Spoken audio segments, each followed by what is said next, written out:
All set. Okay. Good evening. I'd like to call this select board meeting to order, please. In pursuant to Governor Baker's March 12, 2020 order suspending certain provisions of the open meeting law, General Law C-30A and 20, the Governor's March 15, 2020 order imposing strict limitation on the number of people that may gather in one place. This meeting of the Select Board will be conducted via remote participation. For this meeting, members of the public who wish to watch an open session portion of the meeting may do so by viewing on Dalton Community Television on one of the three channels, 1301, 1302, or 1303.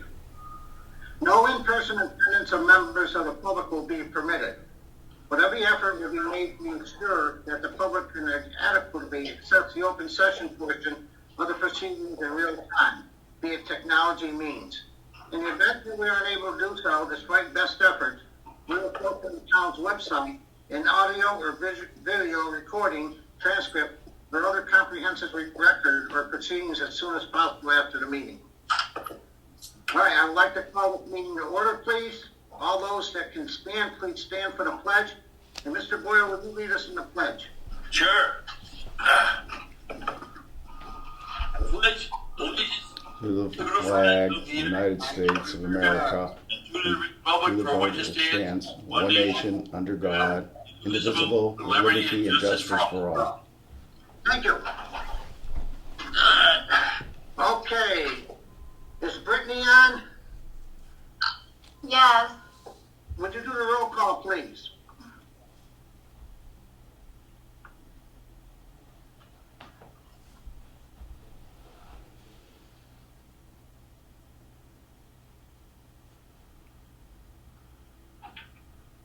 Can you hear me?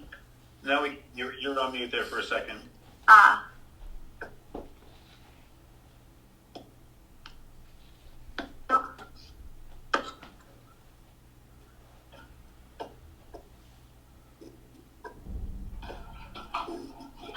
Would you like me to do it?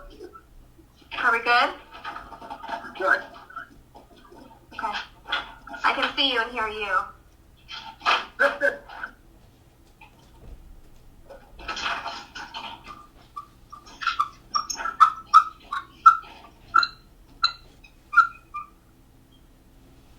If you're not talking, make sure your mute button is on.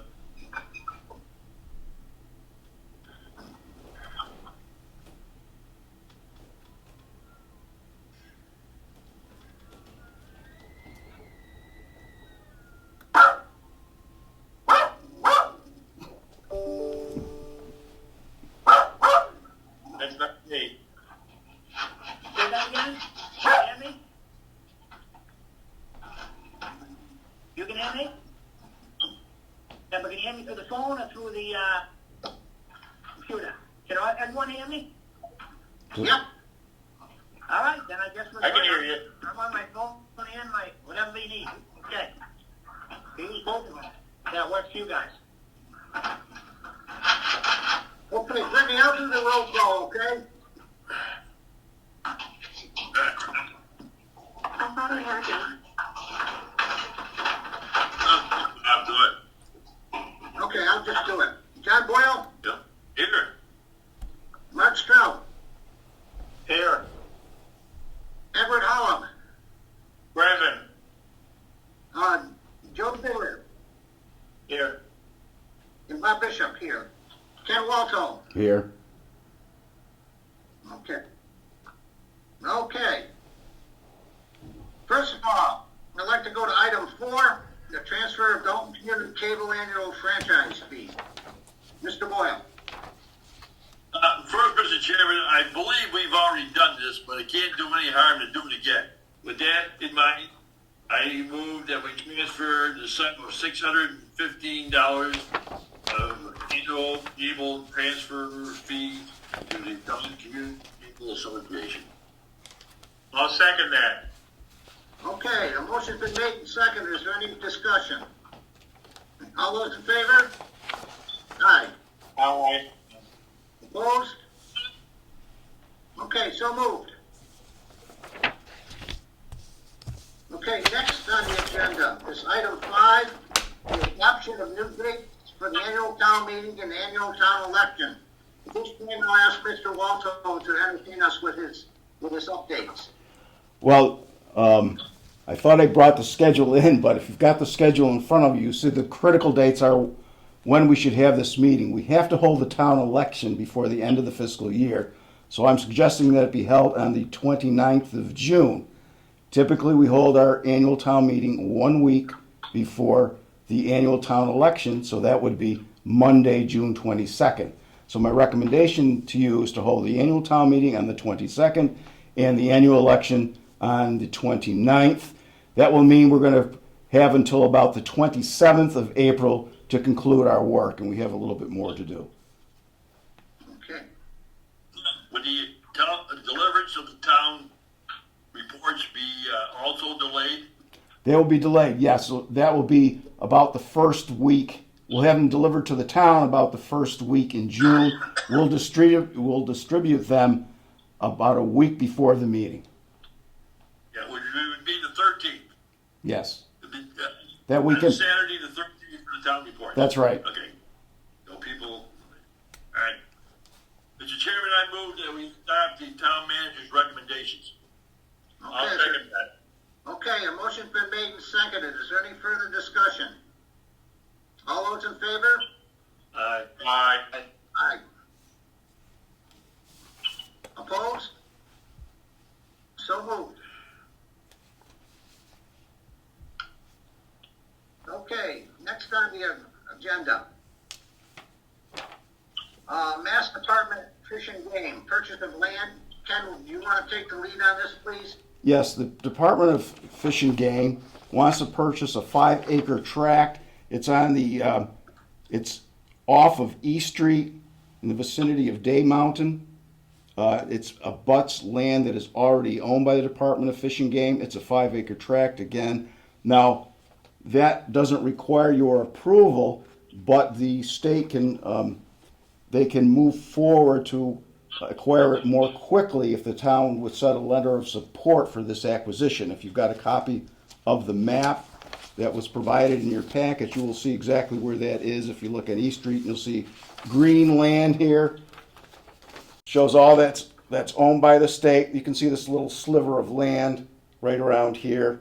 That's the land being acquired by the state. Now, for purposes of transparency, the land is owned by our principal assessor, Laura Mafuccio, but again, it didn't require the assent of the town that the state will acquire it, notwithstanding any opinion of the select board on whether the land should be acquired, but it can acquire it more quickly, doesn't have to wait till a date certain, which is May 22nd, to acquire the land, if you will send a letter of support for that. Mr. Chairman, I move that we authorize the town managers to send a letter of support for this matter. Of the Department of Fish and Game acquiring a 5-acre parcel on Day Mountain. I'll second that. Okay, a motion's been made and seconded. Is there any further discussion? All those in favor? Aye. Opposed? All right, thank you, Ken. Okay, next we have item 7, remarks of the select board. Notice of change of date for the Memorial Day Parade and ceremonies. Mr. Boyle, I asked you to look into this for us, and you've got all the details for us? Yep. The reason I have a lot of details on this particular situation is that the chairman of the Memorial Day Committee, Bob Dassett, is my neighbor. And he came over to me because the town hall energy closed. Anyway, he agreed that it should be postponed, the parade and the ceremony in the cemetery that usually follows that. In addition, he mentioned that I asked him about flags on the graves of fallen veterans.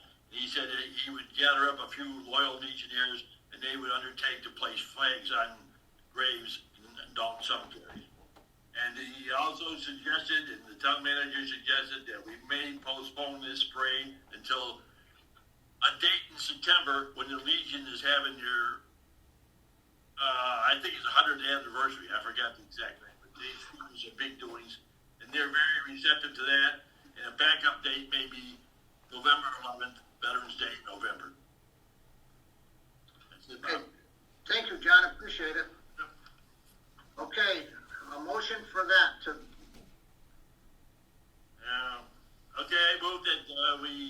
accept the recommendations of Bob Dassett, Chairman of the Memorial Day Committee, and postpone the annual parade and ceremony following to probably September or November. I'll second that. Okay, a motion's been made and seconded. Is there any further discussion? All those in favor? Aye. Opposed? Okay. Okay, at this point, I declare,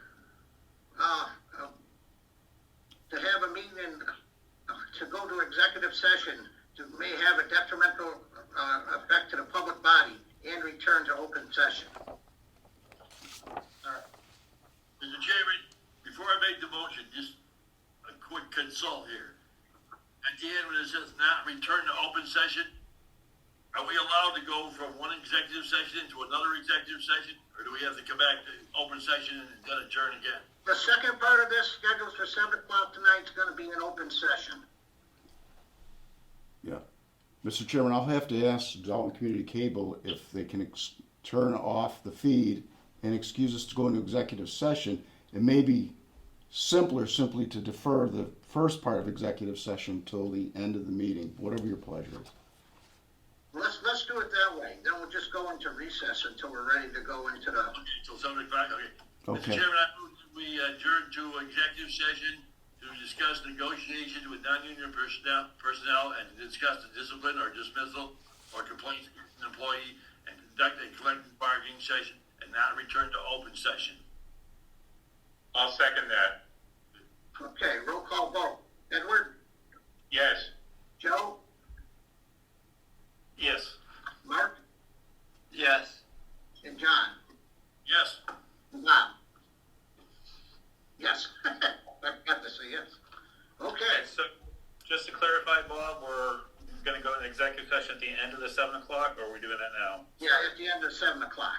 Okay, all right, because we have a couple of people here for the 7 o'clock that are on the line. Okay, what time is it? 7, About 10. it's 10 off. Yeah, I would, we can just put everybody in and just hold the 7. Yeah. I see Jeff Powell is out there. I see Ella Donovan is out there. And then we have a call-in user, number 2. I don't know who that is at the moment. Ourselves? I think that's me, my computer, Al Donovan. I don't think my, the voice on my computer is working. That's it, Al. Yep. I- Yep, perfect, thank you. So then we're waiting for Attorney Coles, and we're waiting for John Marley, and I believe Sergeant Furlong, if that's correct, Tim? Oh, Tim Yarmy, sorry. That's correct. I know Officer Marley and Attorney Coles should be here at 7. Sergeant Furlong, I believe he's going to be a witness at the hearing, but I don't know if he'll be present for the entire thing. Okay. Bob, I'm going to go ahead and stop the recording of our first session and then set up another recording for the next session on my Okay. end. Okay, do we just log back in, Joe, or what do Oh, we you do? stay right where you are. Yeah, no, we're all set. I'm just gonna minimize you because I gotta print something out, okay? Put yourselves on mute, and then we'll come back.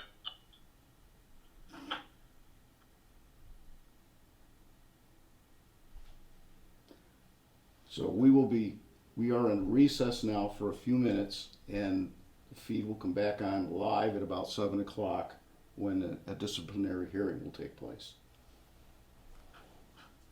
You done? Okay. Here we go.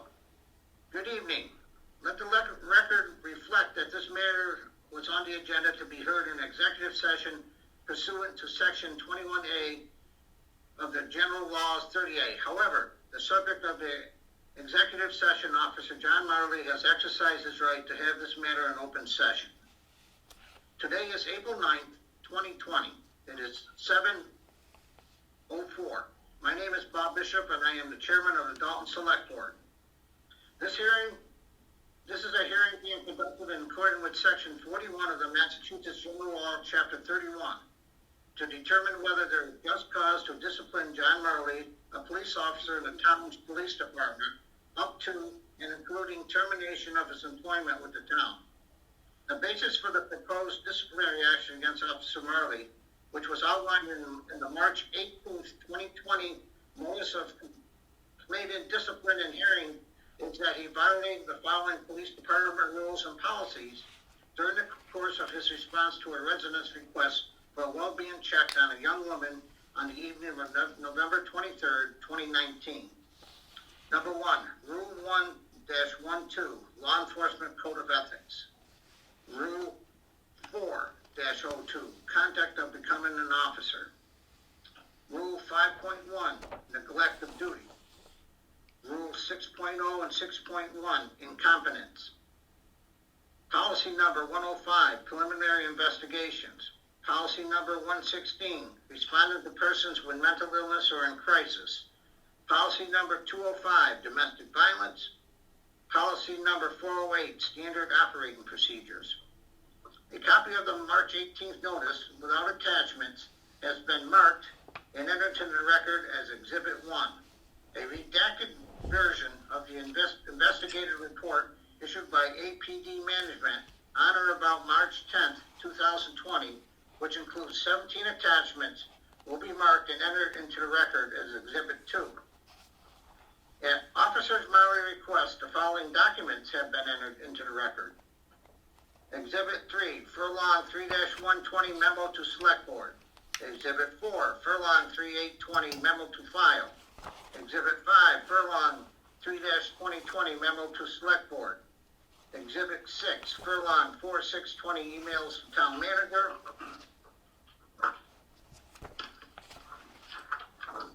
Exhibit 7, Transcript of John Marley Investigative Interview on 2/6/20. All participants, including Officer Marley and his attorneys, have been provided with copies of all these exhibits. The town's 5-member select board, which is the appointing authority for the members in the police department, will serve as the hearing officer in this matter. Attorney Tim Zessin, the town's labor counsel, will present the evidence in support of the allegations against Officer Marley. Officer Marley, who is represented by attorney Terry Coles, will therefore have an opportunity to respond to this evidence and present any relevant evidence of his own, including any witnesses, testimony, or documents. As this is an administrative hearing, the formal rules of evidence will not be applied. After presentation of evidence, the board will deliberate and decide whether if there's just cause to impose disciplinary action against Officer Marley, and if so, what the discipline will be appropriate.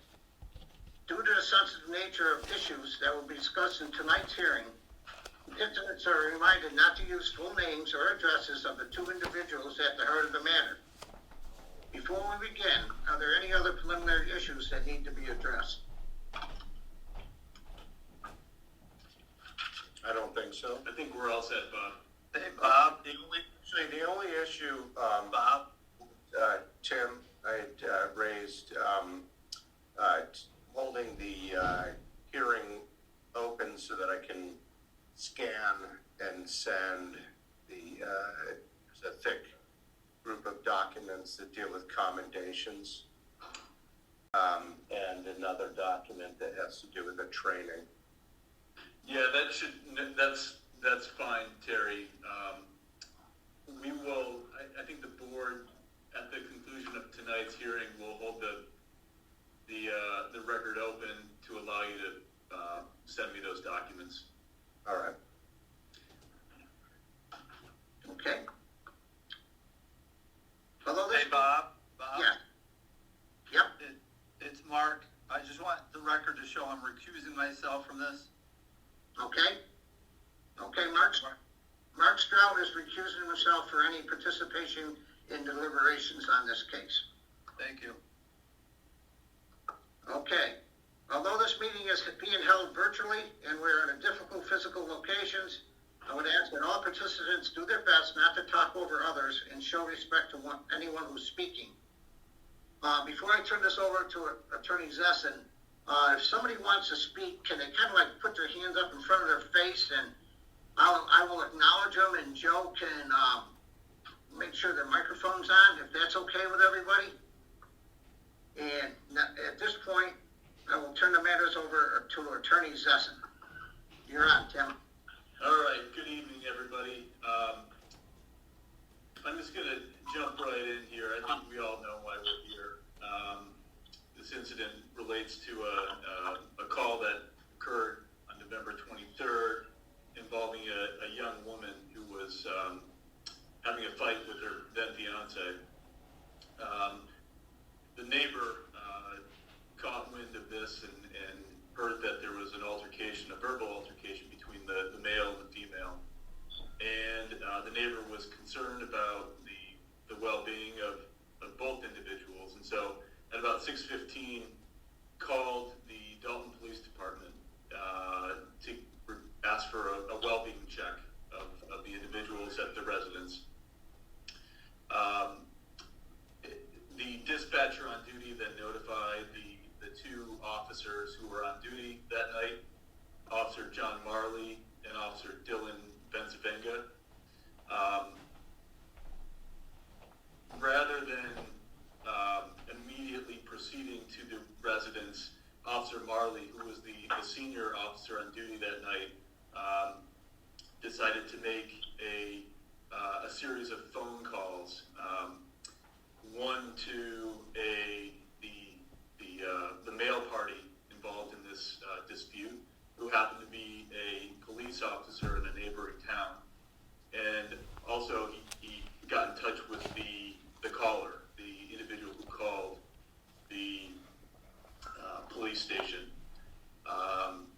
Eventually, he got in touch with both of these individuals, and it was made clear to Officer Marley by three people: the dispatcher, the calling party, and the police officer, the male party, that the female party had threatened to harm herself.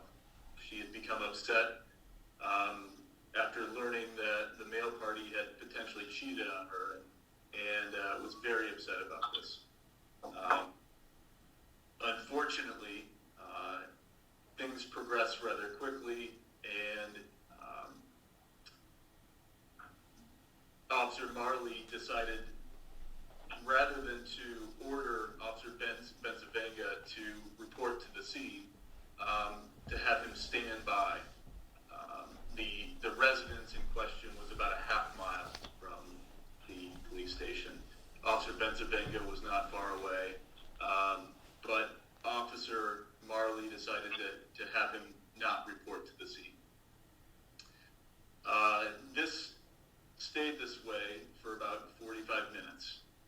And at about 7 o'clock, 45 minutes after the initial call for a well-being check was made, the female party at this residence was found dead in her bathroom. She had hanged herself, and unfortunately, the first time that anybody had entered the residence was when they found her body dead in the bathroom. So we're obviously here today to discuss whether the response to that call was appropriate given police protocol and the Dalton Police Department's policies and procedures. The reason why we're here today is an anonymous tip was received by the board a few weeks after this incident happened. Upon receipt of that anonymous tip, the board hired an outside investigator, Al Donovan, who's on the call tonight, to conduct an investigation into the response to this call. So without further ado, I will, the town is going to call Mr. Donovan to provide testimony tonight. Al, are you there? Yes, I am. Can you hear me? I can hear you. Okay. Could you please state and spell your name for the record, please? My name is Alfred P. Donovan, Donovan.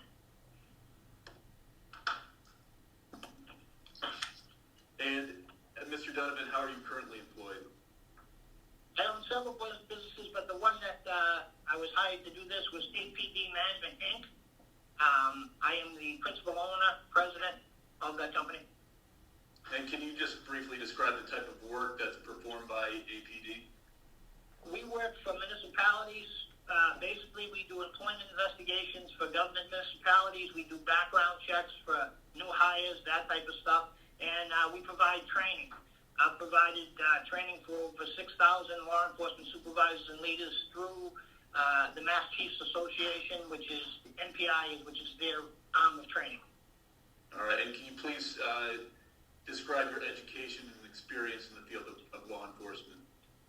Okay, my experiences, I started with the Tewksbury Police Department in 1976 as a reserve police officer. I went to the Middlesex County Sheriff's Department in 1979 as a correction officer, as a counselor, as a therapist, and as a county parole officer. In December of 1984, I went to Tewksbury Police Department full-time as a patrol officer. I was promoted to sergeant in 1991. I was promoted to lieutenant in 1997. I was promoted to deputy police chief in 2001, and I was promoted to police chief in 2003. I retired in 2009 and was brought back to Tewksbury, hired me back on an interim basis for a couple of months while the new chief was training at the FBI Academy.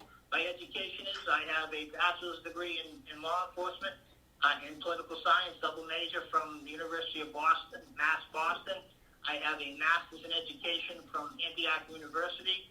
I've attended the FBI National Academy in 2003, and I've had hundreds and hundreds of thousands of hours of training. Okay, and how many investigations have you conducted as president of APD? As president of APD, I'd say approximately between over 200 investigations. All around, I've probably conducted at least over 250. I did some as a police officer, as a police lieutenant, and police deputy chief and chief. So overall, I've conducted at least 250 investigations over the last 25 years. And were you retained in early 2020 by the town of Dalton to conduct an internal investigation into the police department's response to a suicide that occurred in November of 2019? That's correct, I was. And prior to this engagement, prior to being contacted by town officials, had you ever performed any services for the town of Dalton? Not that I'm aware of. I know that some of the police officers probably come to the trainings that I offer through, or that my company offers in conjunction with MPI, which is the Mass Chiefs Training Division. They would sign up through MPI and not through me. So I haven't done any work directly, no investigations, and no other kind of work for the town of Dalton prior, other than that. And prior to January 2020, did you know or have any social relationships with any of the members of the select board or the town manager or members of the police department? No, unless they came to some of my trainings. I didn't know them personally. I've never interacted socially with them. But like I said, if some of them have come to my training, I don't know. All right. And can you just describe briefly what the investigation that you were authorized to conduct?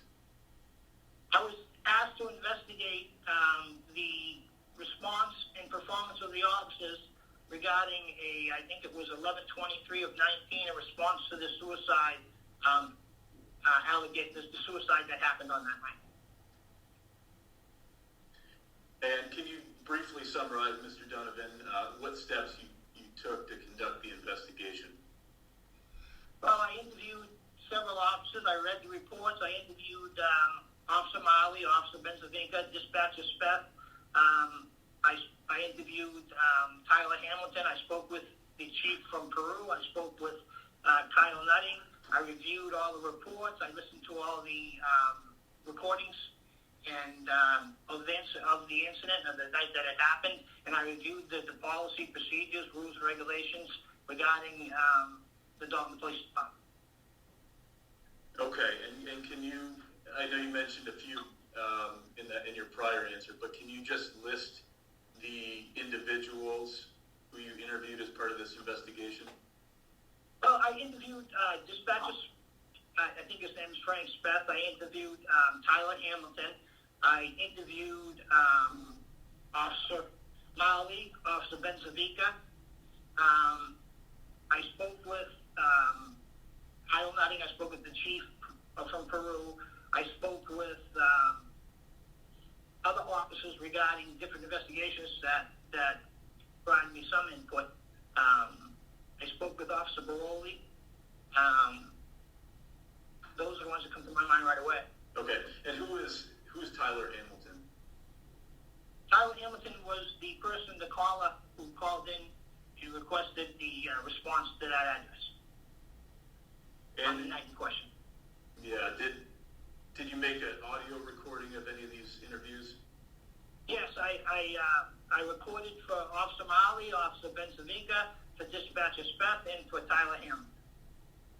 And that's Okay, and after you conducted this investigation and did these interviews, did you produce a report that contained your findings and conclusions? Yes, I did. Okay, and just for the record, that report has been entered as exhibit number 2 to this hearing. Okay.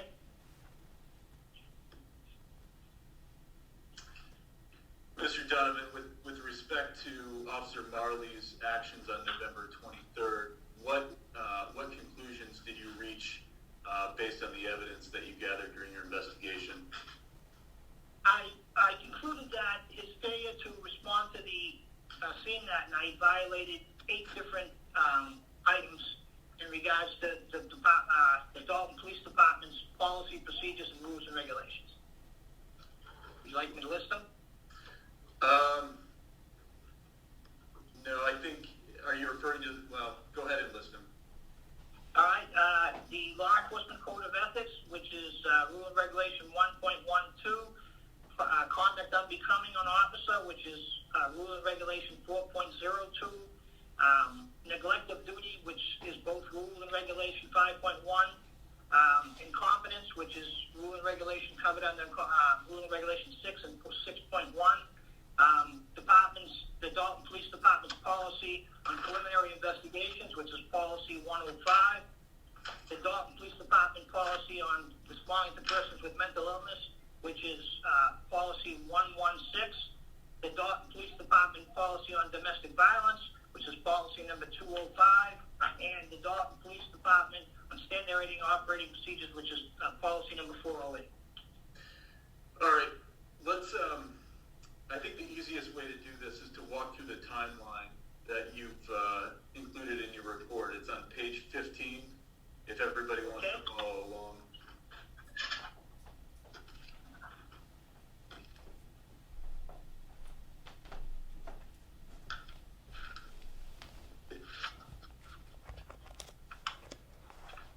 Are you there, Mr. Donovan? Yes, I am. Okay. So starting from the top, it states that at 6:16 p.m. on the night of November 23rd, 2019, individual by the name of Mr. Hamilton requested a well-being check of a friend at 60 North Street in Dalton. Is that correct? That's correct. That was the first call for some. Right. Was that that initial call at 6:16? Was that recorded? Yes, it came in over the record line. And who was the dispatcher that took that call? The dispatch was Frank Speth. And is the recording of that call contained in your report? Yes, it is. It's I had it transcribed, and it should be listed as Exhibit 2 in my report. And can you summarize what Mr. Hamilton told Mr. Speth? He called in. He said that he had a friend that was a Peru police officer. This was a summary, and that he had been involved in a domestic dispute with his girlfriend, Miss Hayes, who lived at that address, and that she thought that she accused him of cheating on her, and they got into an argument. He left the home, but she had indicated to him that she was going to do harm to herself. And at the end of that call, what did Speth, if anything, did Speth tell Mr. Hamilton? He told him that he would send the cruisers. He would dispatch someone to that call. And about how long did that call take? I think it was like 2 minutes and 14 seconds, something to that effect, if my memory serves me correctly. Okay. And was anybody else present for that initial call? What do you mean by present? Well, was anybody else in the dispatch center, or was it just? Not that I know of. I wasn't told. It was never relayed to me. Okay. And what actions, if any, did dispatcher Speth take after receiving this information? He made a broadcast. I don't know what he did as far as logging it in, but at 6:18:45, he made a radio broadcast over the air, dispatching cars 7 and cars 9 to the call. The cars were by Officer Marley and Officer Benzavica. But he also told them at that point that he had additional information. Could they call in to talk with him? Okay. And was that was done over the radio? Yes, sir, it was. And was that radio call transcribed? Yes, it was. It was recorded and transcribed. And that's I believe that's Exhibit 3 in my package.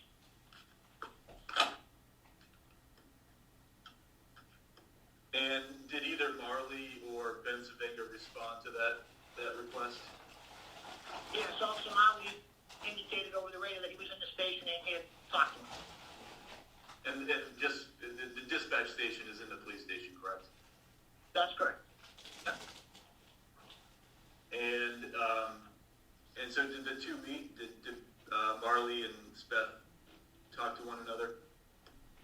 They both reported that they had a conversation in regards to when I interviewed Officer Dispatcher Speth. He told me that he wanted to let them know that the call involved an off-duty police officer from Peru, and they spoke about that. Yes.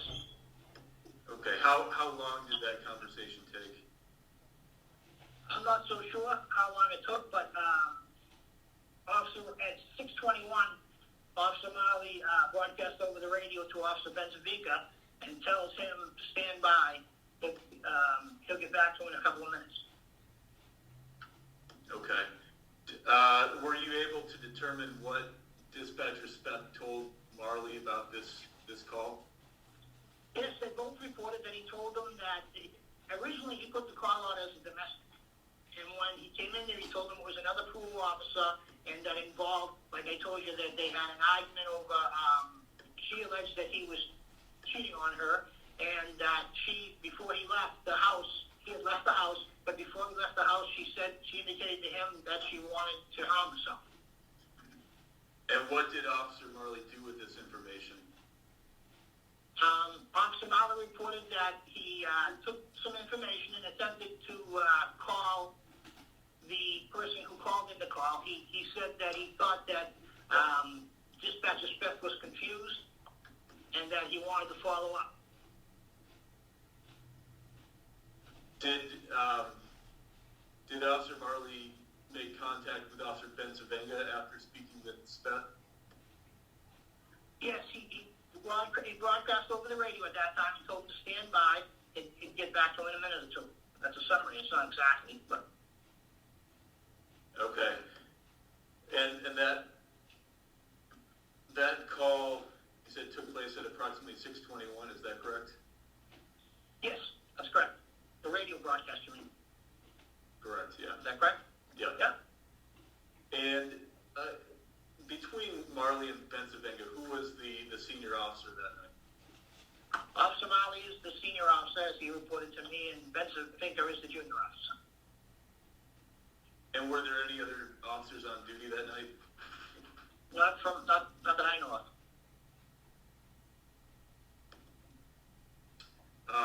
Were you able to determine, Mr. Donovan, why Officer Marley told Benzavica to stand by rather than and simply report to the location? But he told me that he thought that dispatcher Speth seemed confused and he wanted to follow up.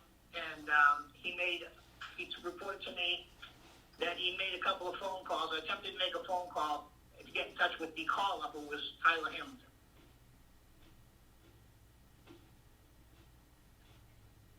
And I think I mentioned before, but what's the approximate distance between the station, police station, and this residence on North Street?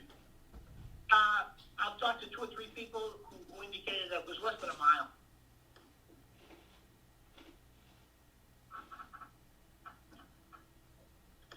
And did Marley have any trouble contacting Mr. Hamilton? Yes, the record indicates that there was 2 phone calls made, and neither one got through to Mr. Hamilton. Officer Marley reported that the first one was the wrong number and the other one just rang.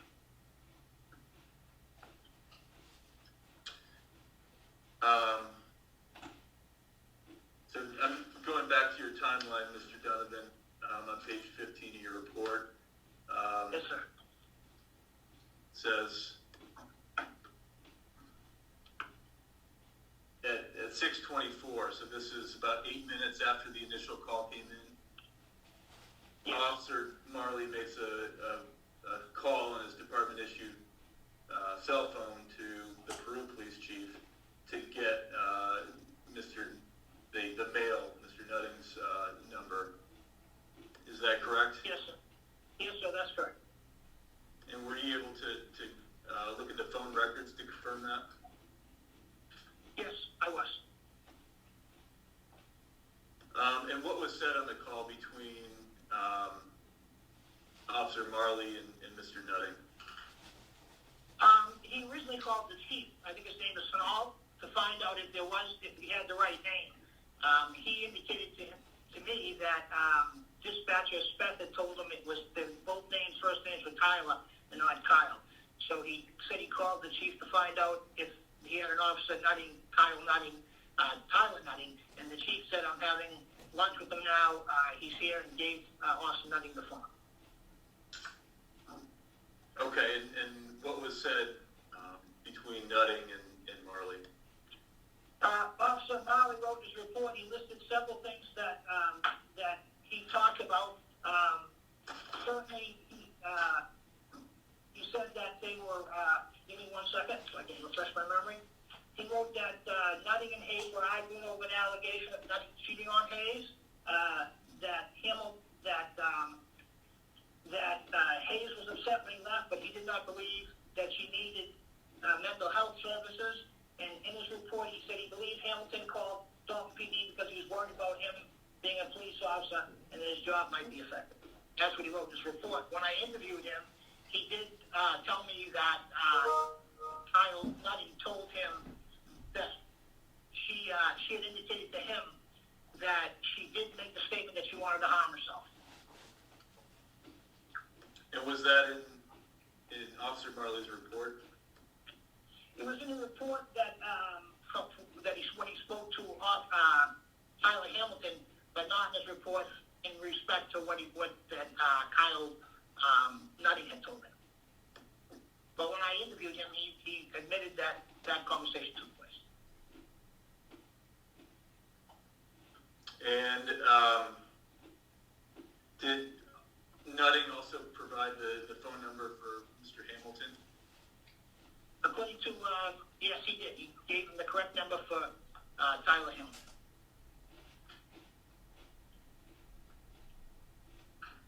And what did Officer Marley,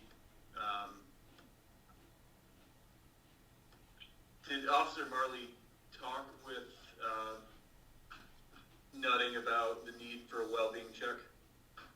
Yes, he did. He indicated that Nutting had told her that he didn't believe there was a need for one, but he also told him that she had indicated to him that she was going to harm herself. And so after speaking with Nutting, what did Officer Marley do next? According to his report, to his conversation with me in the interview, he then called Tyler Hamilton. No, I'm sorry. What he did next is he called Officer Benzavica. And what did he tell Officer Benzavenga? Well, it's interesting. He told Officer Benzavica that after speaking with Nutting, he told him that they were probably going to, the call was mixed up. My summary, not exactly what he said, but he was probably going to have to make a well-being check, that it wasn't a domestic. He agreed that it wasn't a domestic, but they were probably going to have to make a well-being check. And he told him he was going to make a call, just indicated to him that he was going to make a call and get back to him. Okay, and so Yeah. who did Marley call next? According to his report, he called Tyler Hamilton. And was what the was original said call. during that call? There was quite a bit said. Give me a second to look at my notes. It involved many things. Officer Marley tells Tyler that he spoke with Kyle Nutting and about his conversations and the fact that he called in and was concerned about his fiancée and that she had made those statements. He asked him his opinion of whether he thinks they need to go there and make an evaluation of them. Tyler Hamilton tells him that he went there, him and his fiancée, Tyler's fiancée, went there and knocked on the door and tried to get a response for her for over 20 minutes. And then the conversation goes, well, Officer Marley asked him, does he think she's there or was she there? And he responds that she doesn't have a car and therefore she can't go anywhere. He tells him that he thinks that the argument was that she thought that Nutting was cheating on her, and he was concerned about how this was going to impact his friend's career.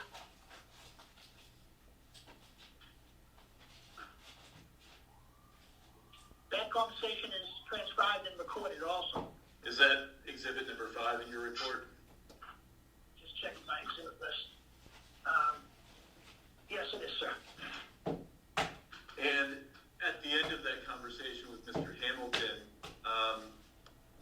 do they discuss the need for Marley to make a well-being check? He asks him, does he need to do it? And he tells him that he has to, and he tells him that he has to. They're not just going to go there. He needs somebody to tell them that they need to go there in case they have to break in the door or do an evaluation. At that point, I think Hamilton tells him, I'll just go check myself. But you said Hamilton had already been there previously for 20 minutes and wasn't able to get a response. Is that right? Yeah, Hamilton and his fiancée went there at the bequest of Officer Nutting. He had texted and called Hamilton and asked him, said he was concerned about her well-being, and asked him. Prior to going there, Tyler Hamilton texted Officer Baroli, who was a friend of his, and told him, this was going on, and Baroli texted him back and told him to call the police station. They'll send someone right over. So he already called Officer Baroli to get some advice, and he told him to call the police station and that they would send somebody over. Okay, and approximately what time did the call with Hamilton take place? The second time you're talking about, sir? Yes.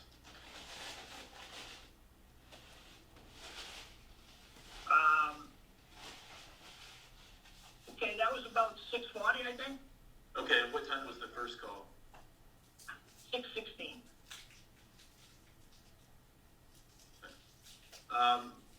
You mentioned earlier, Mr. Donovan, that I'm sorry, that was 6:29. I apologize. first call was 6:29 and the second No, the call was first call was 6:40. 6:16.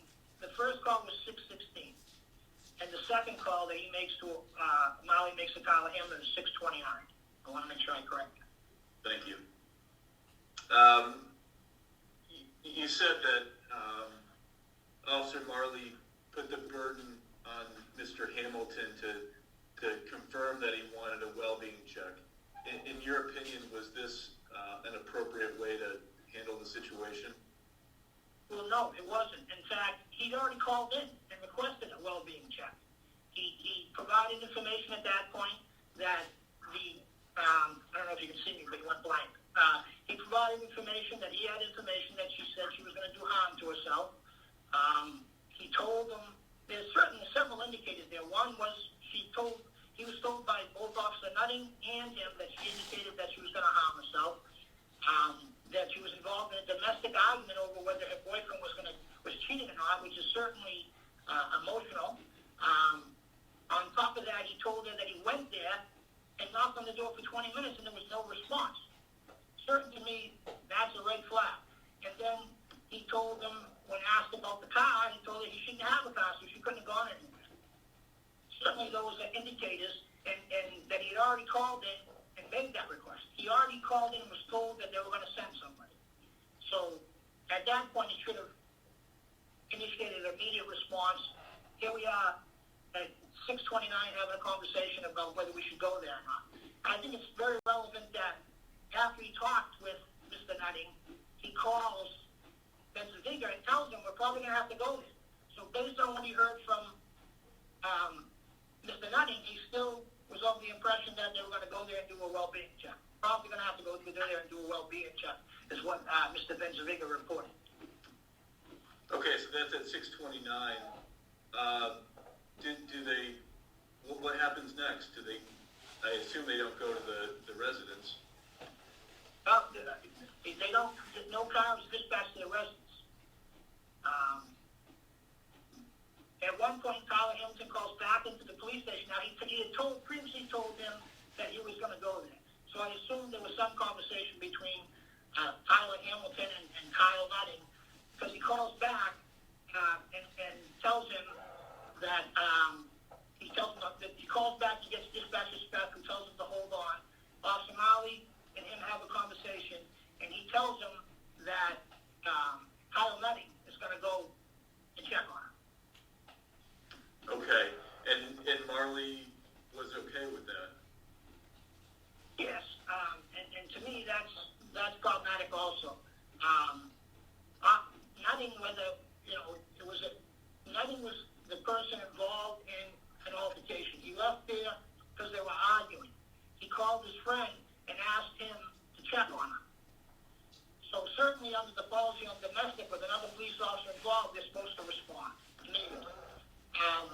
Even if it's a verbal argument, those type of things are, and he is a participant in that verbal argument. He calls him, he gets his side of it. Now certainly when we respond to domestics, protocol is you separate the parties and you speak to both of them separately. In this particular case, she was never spoken to, never checked on. So when he tells her, when he's told that he's going back there, that's another alert that should have been, that's not a good procedure, a good policy, to send somebody who's been involved in a domestic back into that household. Mr. Donovan, are there certain standards that police departments use to assess their risk faced by a person that's having mental health issues? Yes, there is, and it's in the policy. Some of the things are in the policy. Certainly someone that's emotionally involved in domestic, their emotional level is one of the indicators that you look at.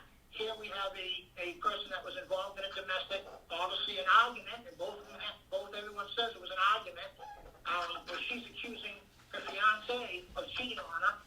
The next one is she makes a statement, and it's confirmed by Nutting that she made a statement that she's going to do harm to herself. Those are certainly indicators that someone's in emotional distress. Very clear indicators. And does anything happen after Hamilton's second call at 6:40? Did they do Marley or Pennsylvania? Did they take any action after that? There's nothing recorded until they get a call at 7:01 from the home regarding finding Miss Hayes. They went to the home. Mr. Nutting and some of his friends went to the home and they found that she had committed suicide. in her bedroom, bathroom. Okay, and did Officer Marley complete an incident report regarding this call? Well, they were both, at that time, they both dispatched to the call. And regarding now it's a suicide. Yes, and he completed the call, the report regarding the incident. And that's contained in tab number 4 of your report? That's correct.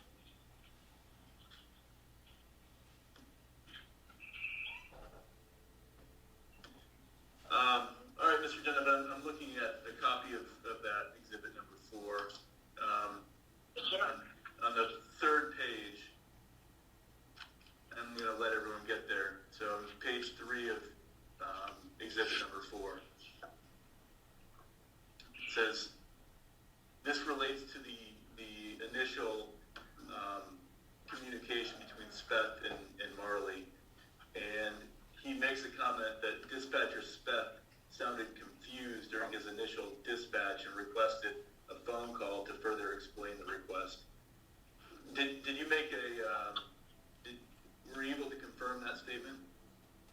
I heard I heard the dispatch, and I interviewed dispatcher Speth, and the dispatch, he didn't seem to be confused. He specifically asked them to call in, and during his interview, he said the specific reason he told them to call in, he was going to tell them that it involved an off-duty police officer. And so why do you think that Marley wrote this in his report? He said that based on, I don't know him as well as he does, and he indicated that based on previous interactions with him and previous calls, that he could tell when he seemed confused. That was his result. That's what he told me anyway. Yeah, did you find that explanation to be credible? Well, like I said, he wasn't confused, and he had additional information that he didn't want to put over the radio. When he said that, he told him he didn't want to tell him that she, was attempted, that she had threatened to harm herself, and that he was a former police officer in another town. So certainly that might be information you don't want to put over the radio. So in your opinion, Mr. Donovan, was dispatcher Speth confused in any way? No, I don't think he was. I think he purposely and intentionally didn't want to put it over the radio and wanted to let them know what the call entailed, and according to his own version of it, is the main reason for him having them call over the phone or someone call in so he could tell them that it was an off-duty police officer and that there was additional information that they should know before they got there. All right, I'm looking at the same paragraph on page 3 that's listed A, B, and C, and Yes, sir. this appears to be Officer Marley's summary of what dispatcher Speth told him when they first talked around 6:18. Do you see where I'm referencing? Yeah. Okay, in any of those paragraphs, A, B, and C, does Officer Marley mention the fact that the female had threatened to harm herself? Well, it was a well-being check. No, he doesn't mention that in that paragraph, but he does say that there's a well-being check. He did tell him that in person, and both Dispatcher Speth and Officer Marley testified.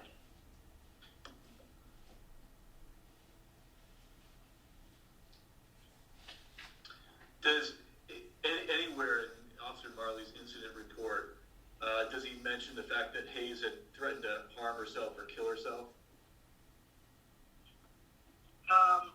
Let me review it. I thought he said something in his incident report under Section 4 where he talked to Kyle Hamilton. Paragraph D, when telling him about the argument with Hayes, Nutty told Hayes she was very upset and made a statement about wanting to die. So it is in there. Yes, sir. Based on the evidence that you just walked us through and that's further set out in your report, Mr. Donovan, is it your conclusion that there's sufficient evidence to establish that Officer Marley's response to the November 23rd call for a well-being check on the female was inappropriate and violated the rules and policies set forth in your report? professional opinion that he should have gone to the call. The call came in. First, it was dispatched as a domestic. I'm sorry, I don't know if you can still see me when the screen goes blank. It came in as domestic. It was clarified when he spoke with dispatcher's Beth that it was more than just domestic. They had an argument. It was a volatile situation where she was accusing him of cheating on her, and that she indicated in some way, shape, or form that she wanted to die. So certainly he had that information. Under the policies and procedures of the department, it requires an immediate response. And secondly, even when they have a policy on domestic violence, and when it details with another police officer involved, that requires an immediate response also by the ranking officer. So yes, he should have gone when the call came in. There was no reason to call off Officer Benzadiga. He was out on the road, and at that time it was a domestic, and the domestic came in as the party had already left. So it wasn't so much of the dangerousness thing. It was he wanted to get more information. And the information he got from the first call is important to note that he was told, even though Kyle Nuttings told him that he didn't think she was going to do it, that she told him, Officer Nutting told him that she had made the statement that she was going to do harm to herself. And after that, he calls Officer Benvenita and tells him, yes, I spoke with him. We're probably going to, it's not really a domestic, but we're going to have to go there and do a well-being check. Then he speaks to Tyler Hamilton, who provides him with some additional alerts that any reasonable officer would have understood that when he told him that he went there for 20 minutes and knocked on the door and there was no response. That should have been a grave concern to anybody who responds to that house. He had been there, she threatened suicide, threatened to harm herself, 20 minutes knocking on the door, and there was no response. A response should have happened then. They could have knocked on the door, talked to neighbors. They could have done their own investigation. They had a key to gaining access. They weren't going to have to knock down the door. They could have knocked on doors. They could have made phone calls. They could have called Kyle Nutting back and asked him for permission to enter the house. It was all kinds of things. But they have to, in order to make an assessment like that, you have to go there. You have to respond. He had information from the dispatcher, from Officer Nutting, and from Hamilton that she made a statement that she was going to do harm to herself. In my opinion, those are just, he should have responded and then make an assessment when he gets there. When he gets to the house, what's the situation? Is she answering the door? Is she not answering the door? How long has it been? The neighbors see her. He could have done preliminary investigations when he got there. So yes, I think all the policies that I mentioned in my report were violated by a failure to respond. Mr. Donovan, in your opinion, was there any valid basis for Officer Marley to tell Officer Benzavinga to stand by at approximately 6:18 or 6:20 on that night? It required, the policy required an immediate response. That you have, originally it was thought out as domestic, which could be a level 2 response, but when he gets there, he's told that she threatened to commit suicide. She threatened to do harm to herself. So certainly that ups the level, and that she made that statement. So to me, there's really no reason not to respond. I don't know if it was because he was a police officer, didn't want to get involved. He talks to Kyle Nutting, who tells him, and I admit that freely, that he told him, but he also told him that he didn't think she was going to do it. And there wasn't probably a need to respond, but the fact is he also told him that she had made a statement to him that she was going to harm herself. Was there any indication from your investigation, Mr. Donovan, that Mr. Nutting was qualified to make that assessment? Well, it's not that he was qualified. It was that he was a participant. And once, he knows her better than anybody. So in that respect, but the same thing is, she's obviously distraught. She's involved in an incident where she thinks her boyfriend is cheating on her, and she makes the statement.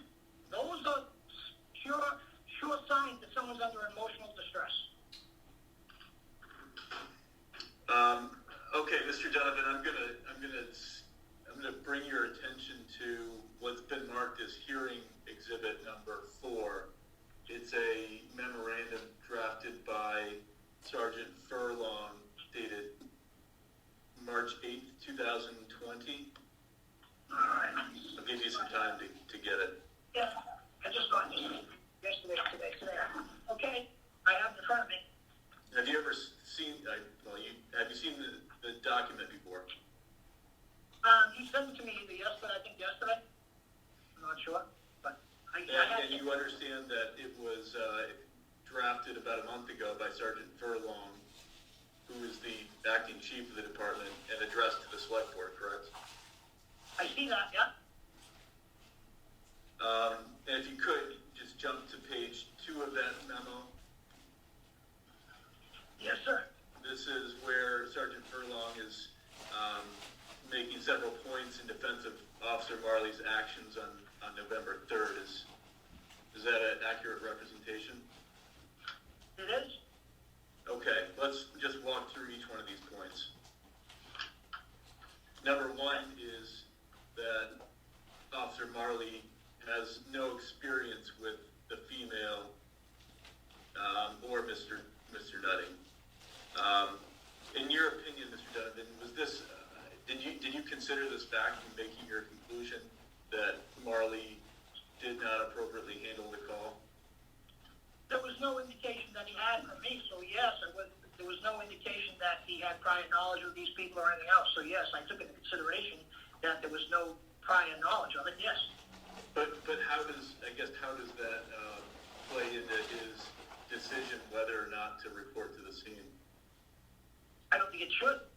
It was a call that came in from a third party who was calling on behalf of somebody that he identified and gave a statement about the fact that the woman had made a statement, had been involved in a domestic incident with her boyfriend that was emotional, and that she made a statement she was going to do harm to herself. So I don't think it factors in at all. Okay. Sergeant Furlong's second point is, to Officer Marley's knowledge, there's no known issue of mental illness with the female. Now, again, did you consider this fact, and was it relevant in Marley's decision? I haven't spoken with the sergeant on this, and I don't know what information he has other than mine, but he does have information that she's been through a domestic argument and that she made statements. So it's not correct in the issue that certainly someone that makes a statement that they're going to do harm to themselves or intend to do harm to themselves is under emotional distress. And certainly that has to be taken into consideration. He has that knowledge from a party that was there. It's not hearsay. Kyle Nutting was there. Okay. Sergeant Furlong's third point is this. I'm just going to read it aloud and bear with me. Marley and Bensavinga are given a dispatch for a domestic call. At the dispatcher's request, Marley makes contact with the dispatcher to be provided with more information. Marley then directs Bensavinga to stage in the area of North Street and stand by so that Marley can gather more info. Bensavinga properly defers to the request of the senior officer on duty and waits. Is that a accurate representation of what occurred? Yes, absolutely. The fourth point he makes is Marley attempts to contact the caller, Mr. Hamilton, twice. The phone numbers provided by dispatch are incorrect. Is that an accurate representation? I think so, yes. And point number 5, Marley makes contact with with Mr. Nutting by first contacting the Peru chief, who hands the phone to Nutting. Nutting, an officer, is having dinner and drinks with the chief at that moment. Is that an accurate statement? I have no knowledge whether that's accurate. I knew that he was with the chief, but I don't know about dinner and drinks. That was never reported to me. And Mr. Hamilton doesn't report that they're having dinner and drinks. I don't know where he got that, so I can't comment on it, really. Okay, the next point is that Nutting tells Marley that he doesn't believe that the female needs assistance. Why would Nutting have left his fiancée fiance if he believed she needed to help to go have dinner and drinks with his chief? Why wouldn't Nutting have called 911 if he suddenly became aware that his fiance intended to do harm to herself? What was And that? I'm sorry. my question to you, Mr. Donovan, is did you consider these questions when determining whether Marley's response was appropriate? I did consider the fact that he went to dinner. Certainly, he reported and Kyle Hamilton reported they were involved in a domestic argument in which she was accusing him of cheating on her. Certainly, those things are emotional, but sometimes get volatile. So, for him to leave was probably in the best interest. That was something we'd have to talk to him about, but certainly, taking yourself out of a situation like that, and certainly he was concerned because he called and texted Tyler Hamilton and asked him and his girlfriend to go check on her. So I took that into consideration. I don't necessarily agree with what his conclusion is, but I took it into consideration, yes. All right. I'm going to skip ahead to point number 9, which is this. Mr. Hamilton can't confirm to Marley that the female is at the residence. Hamilton instead states she doesn't have a car, so she couldn't have gone anywhere, for his reasoning that she might be at the residence. Hamilton also reports that Nutting asked him to check on her because he was concerned. He reported that he knocked on her door for 20 minutes with no response. Is Hamilton's contention here that she couldn't have gone anywhere on a reasonable basis for Marley to decide not to respond to the scene? No, it isn't.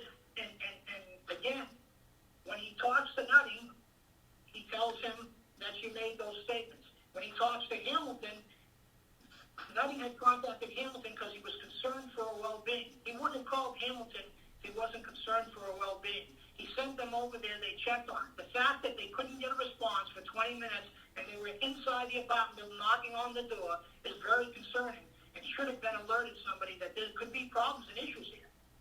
And at least a response would get them in the door and make an evaluation of the situation while they were there.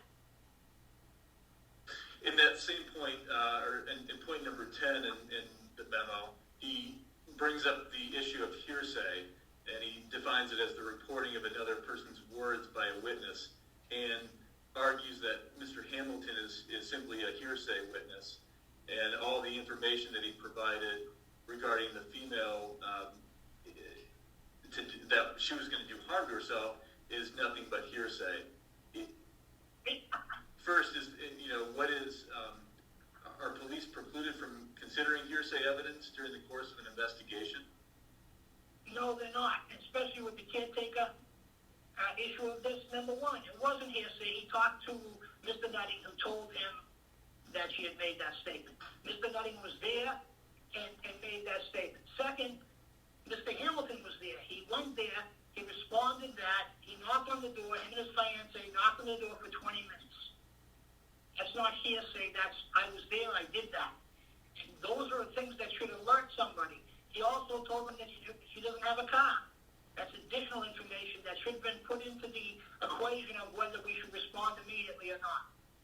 Those are indicators or alerts that something's wrong. And a reasonable police officer we should take those into consideration and should have responded, period. And you've hit on this one a bit, but my second question on that point is, how did you assess Hamilton's and Nutting's statements that a police response was no longer needed at the residence? Well, I think it's the way it was approached. It's not up to them to make that decision. Hamilton had already called in and requested a well-being check. He hadn't done that. He called in at 6:16 and said, I wanted a well-being check. After conferring with another Hamilton police officer, what should he do? And he texted it back that he should have responded. They'd called the police department, they will send somebody. So I think that there was some very important decisions made here, and that he should have responded. and made his own evaluation. I think that's what the policy dictates, and that's what a reasonable police officer would have done under these same circumstances. Right after that, the point that he made there, Mr. Donovan, Sergeant Furlong writes this. At this point, Marley does, and this is after, well, at this point, Officer Marley does not have enough reasonable suspicion to make entry into the North Street residence. Is that an accurate statement, in your opinion? No, I don't believe it is. And the caretaker document it's reasonableness of the search, of your actions. You don't need probable cause or reasonable suspicion. It's the reasonableness of the search and your actions. And in this case, there was all kinds of indicators that, and policy dictates that he respond to that scene and make his own evaluation. And to support Mr. Furlong, to support his statement, Sergeant Furlong relies on the following. Their apartment was located on the upper floor and was not visible from the outside. Had Marley responded to the residence upon being dispatched, he would have been stuck in the hallway, knocking in the door and unable to make entry. He would have then had to make the same phone calls he did from the station and would still be without enough reasonable suspicion to enter the apartment. Is that, in your opinion, Mr. Donovan, is that an accurate statement? It's not accurate, but it's not the best circumstances. Certainly, he had reason to go there. When he gets there, he had indicators that this girl was in crisis. She was involved in domestic. She says she's going to hurt herself. He should have gone there and then made his own evaluation, talk to neighbors, bang on the door. If he got no response, he could have called Kyle, not even say, "Can I enter the apartment? Can we get in there?" Or make an evaluation when you're there. Not going was not an option according to the policy and dictates of the Dalton Police Department. All right, and along those same lines, Furlong says, had Marley made entry into the residence, he would have violated the female's Fourth Amendment constitutional rights, which protect people from unreasonable searches of their homes. Then the town and Marley would have been subject to a civil lawsuit. Do you agree with that Marley would have violated the victim's constitutional rights here? No, I do not. The caretaker doctrine takes care of that. As long as the search, if you go in there for good reasons and the reasonableness was he had indicators. If he had gone in there, he might not have had to go in there. If he went to the call at 6:16, she might have answered the door when she saw it was the police. We don't know that. We don't know anything. Could have knocked on the doors, talked to the neighbors. He could have made his own evaluation, which is what he's supposed to do.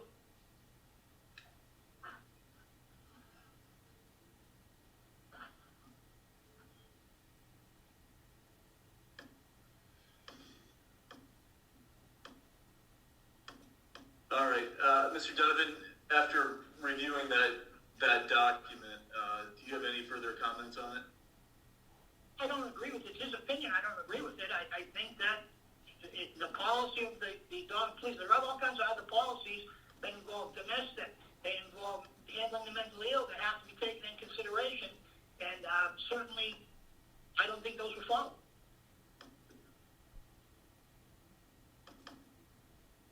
All right, I'm going to draw your attention to what's been marked as hearing exhibit number 6. It's an email from Sergeant Furlong to the town manager, Ken Walto, dated April 6th, 2020. Okay, I saw it. I don't have it. I didn't print it out. Okay. Just gave it to me. Good. But go ahead. Have you had an opportunity to review that document? I read it briefly, yes, sir. Okay, and can you summarize what Sergeant Furlong was telling the town manager? Well, two things that he indicates that the state police haven't done their report yet. The state police are not doing an internal investigation. State police do not do internal investigations on municipalities. They do investigations of crime. I'm sure they're investigating the fact whether there was any criminal activity regarding the incident. They don't investigate police departments to see if they follow policy, procedure, rules, and regulations. So he's correct in the fact that they haven't handed in the report yet. I apologize if you keep losing it. But they do have an internal affairs unit, but I have worked with them, I've trained them. They don't do, municipal police investigations, they do criminal investigations to see if there was a crime committed or something like that. They're not investigating whether the Officer Marley and Officer Benzavica followed department policy, procedure, rules, and regulations. So it's really not relevant to this investigation in that respect. Understood. My last point here, Mr. Donovan, are you aware that there's been an allegation that you had a conversation with a friend or an acquaintance a month or so ago at a wrestling match regarding this investigation? Yes, sir. Okay. Who was the individual you were talking to that day? A guy by the name of Scott Tremlett. Okay, who's Mr. Tremlett? Mr. Tremlett, I've been involved in coaching youth sports, specifically the sport of wrestling, for over 40 years. I was the Tewksbury High School wrestling coach for 24 years as assistant coach and head coach. There was a short time there when I was the head coach that Mr. Tremlett was one of my assistant coaches on the wrestling team. He since moved out to Western Mass. I'm not sure exactly where he lives. I think he lives in Pittsfield now. And the two of you, you ran into him at a wrestling match about a month ago? He had texted me that day. My son's a wrestling coach for the Kingsborough High School wrestling team. And he had texted me. I haven't heard from him in a couple of years. He had texted me saying that my son's team was getting a sportsmanship award at Wayland High School at the state wrestling tournament. And that he was letting me know so I could go and see the award, his team get the award. And so you saw Mr. Tremlett that day when you went to go watch your son get the award? Me and my wife responded to the Wayland High School gym, and I saw Mr. Tremlett. He came over to me. We had a very brief conversation. I told him I was out in his part of the woods. He asked me where. I told him the Dalton Police Department. I was doing an investigation. He knows what I do. He knows what my kind of work I do. He told me he didn't know anybody there. He said the only person he knew was a dispatcher. I don't recall telling him. I told him I wasn't investigating. I was investigating the police department. He told me that he said something to the effect that he only knows a dispatcher. And I don't recall saying this, but he says that I spoke to the head dispatcher, but I'm not investigating him. That was what he told me was the conversation. I don't remember saying the second part, but I certainly don't question whether that conversation took place. And about how long did you talk about this investigation? It was very brief. I would never, as a matter of fact, I had interviewed a dispatcher. I interviewed Frank Speth, and certainly I didn't discuss any names, didn't mention who I was investigating or what I was investigating. And in fact, like I said, I told him I wasn't investigating the dispatcher, and I in fact had actually interviewed dispatcher Speth, but I didn't tell him that. I didn't release any information at all about the investigation, other than I was investigating in the Dalton Police Department. All right, Mr. Donovan, I don't have any further questions. Is there anything else that I left out that you'd like to add? No, I think we covered most of the stuff. Okay. Well, obviously, Mr. Attorney Coles is going to have an opportunity to cross-examine you. At this point, Mr. Chairman, do we want to just keep moving along here? Yes, let's keep going. All right. Mr. Donovan, good evening. This is Terry Coles. I'm going to ask you a number of questions about your report, but before I get into that, I just did want to ask you, when Tim gave his opening, he made reference to the claim that Mr. Hamilton was a neighbor of the woman that was deceased, and I didn't see that in your report. I didn't see that anywhere. I'm just wondering, are you aware of that? No, I am not. Okay. And what about Mr. Nutting? Are you aware that he? I'm aware that he lived with her. That was my impression. I'm sorry, I lost Okay, you but, somehow. Can you hear me? yes. Okay, but Mr. Hamilton, you're I'm sorry, I can't understanding. hear you, sir. Okay. Go Can ahead. you hear me now? Hello? You keep getting cut in. I apologize, I can't hear what you're saying. No, that's okay. Modern technology. Let me see. I'm not sure what Okay, to now. point. You can. Okay. So, look, as I understand it, you don't dispute that that dispatcher Speth got a call from Mr. Hamilton asking for the Dalton Police Department to do a well-being check, correct? No, I don't dispute that. What's that? No, I do not dispute that at all, sir. Okay. And yet, and you don't dispute that when dispatcher Speth got on the radio, he actually characterized it as a domestic, right? That's correct. And so that was an incorrect characterization of the call. Correct. No, it was not. Why is that? Because he said it was a domestic argument. The caller told him that they had gotten to a verbal argument about his alleged infidelity. So it was both a domestic and a well-being.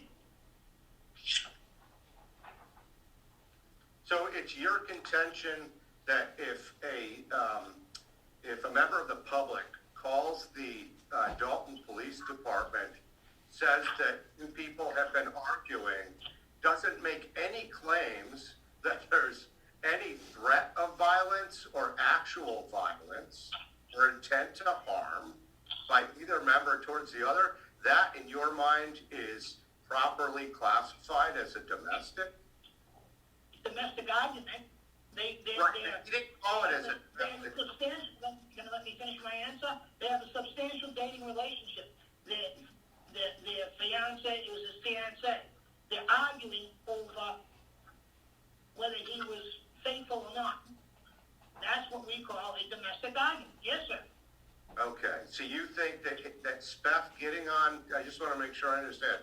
You think Speth getting on the radio and calling it out as a domestic was an appropriate way to characterize the call? He added and asked them to make a call in so he could give him further information. Right, he did say, call in, I'll give you further information. When Officer Marley spoke to Dispatcher Speth, Dispatcher Speth characterized it as a well-being check, correct?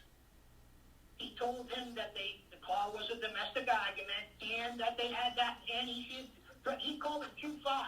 Q5 is what we typically call somebody that's put in a cell that makes threats of suicide. Right. He didn't give him any information that they had been threatening to each other, correct?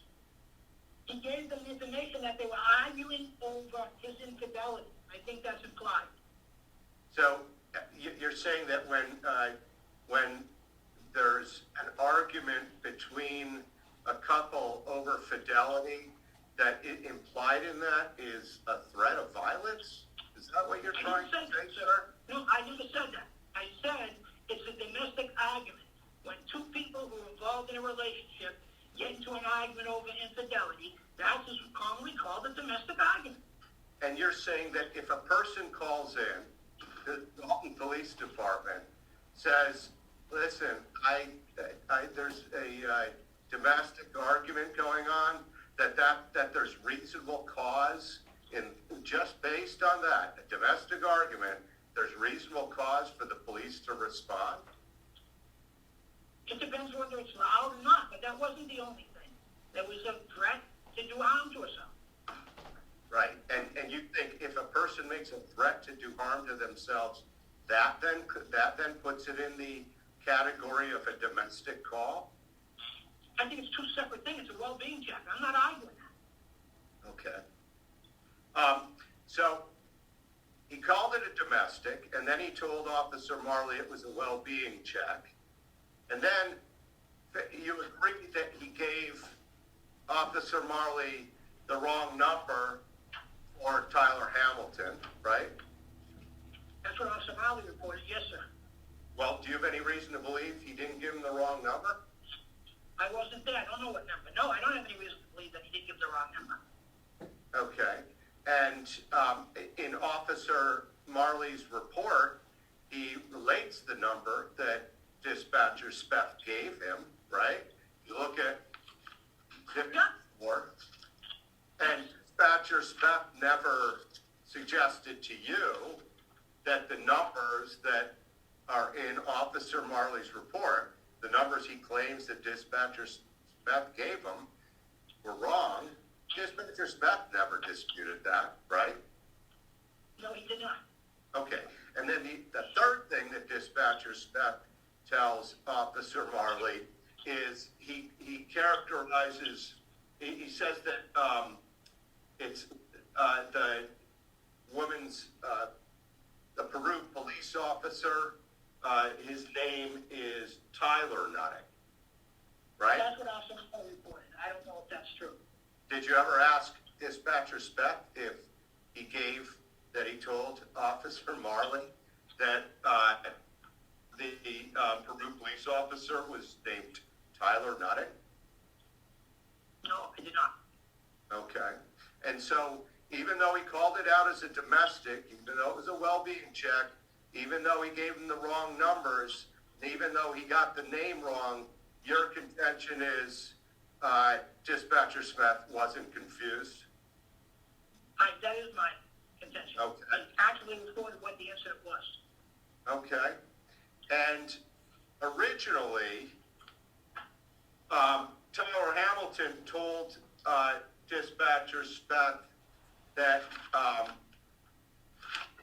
the woman had said that she was going to kill herself. Right? Let me just look at that. Yeah, he said, she said some things like she was going to kill herself. Okay. And at that point, you don't dispute that Officer Marley then tried to call Mr. Hamilton, right? That's correct. Yeah. And I don't dispute that. because he had gotten the wrong number from dispatcher Smith, he wasn't able to get in contact with him. The number that he called, I think in his report, he says that it just immediately says the number's not in service. You don't dispute That's correct. that, right? No, I do not. I do not. And you don't dispute that he then went back to dispatcher Smith to see if he had gotten the wrong number. Dispatcher Smith gave him another number, and that also turned out to be the wrong number, right? It didn't answer. That's correct. Nobody picked that up when he called. Right. And in fact, the numbers that are recounted in Officer Marley's report, the ones that dispatcher Smith gave him, clearly are not the number for Mr. Hamilton. We have Mr. Hamilton's number in the report, right? That's correct. That's correct. Okay. So at that point, you don't dispute that Officer Marley then called the chief of police of Peru, right? I don't know. That was verified by Officer Marley and the chief. Okay.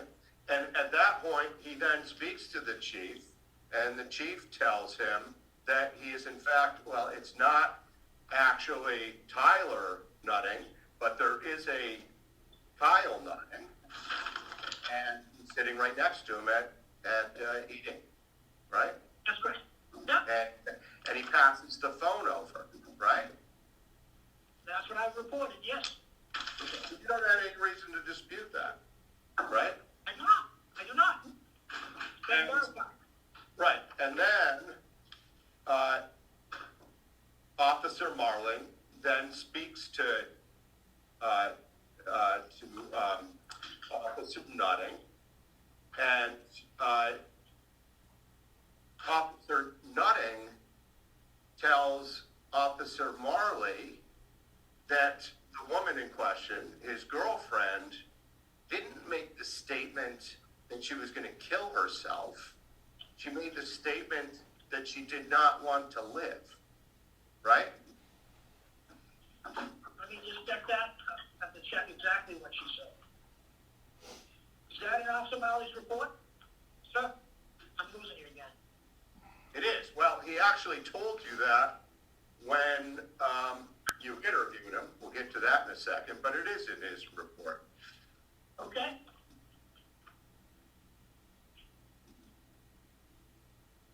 If you look at the page 2, when Okay, hold on a second. Okay.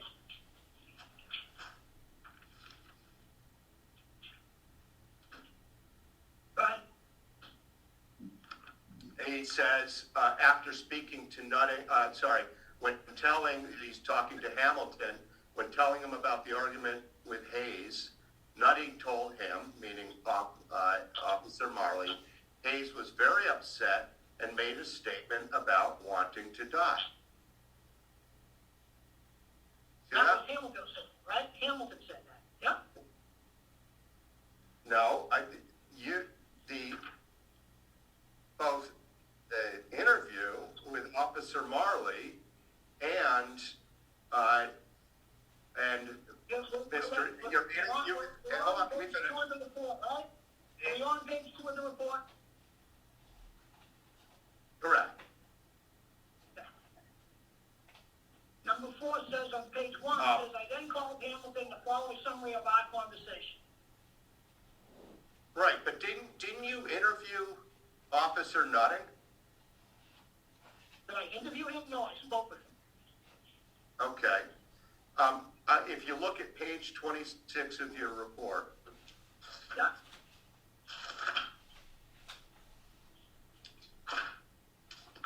the paragraph that begins, this investigator spoke with, Page 24 of my report. 26. 26, I'm sorry, okay.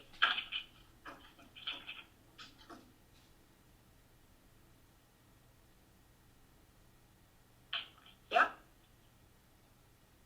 Right. The paragraph that begins, this investigator spoke with, and it's blacked out, that's Officer Nutting, right? Yes. Spoke with him on 2 occasions, Yes. right? Yep. You say Mr. Nutting was certainly emotional, and his memory on the particulars of that day were not clear. He did confirm the conversation between him and Officer Marley, did confirm Officer Marley's summary of the conversation, including that he told Officer Marley she made a statement like or to the extent that she did not want to live.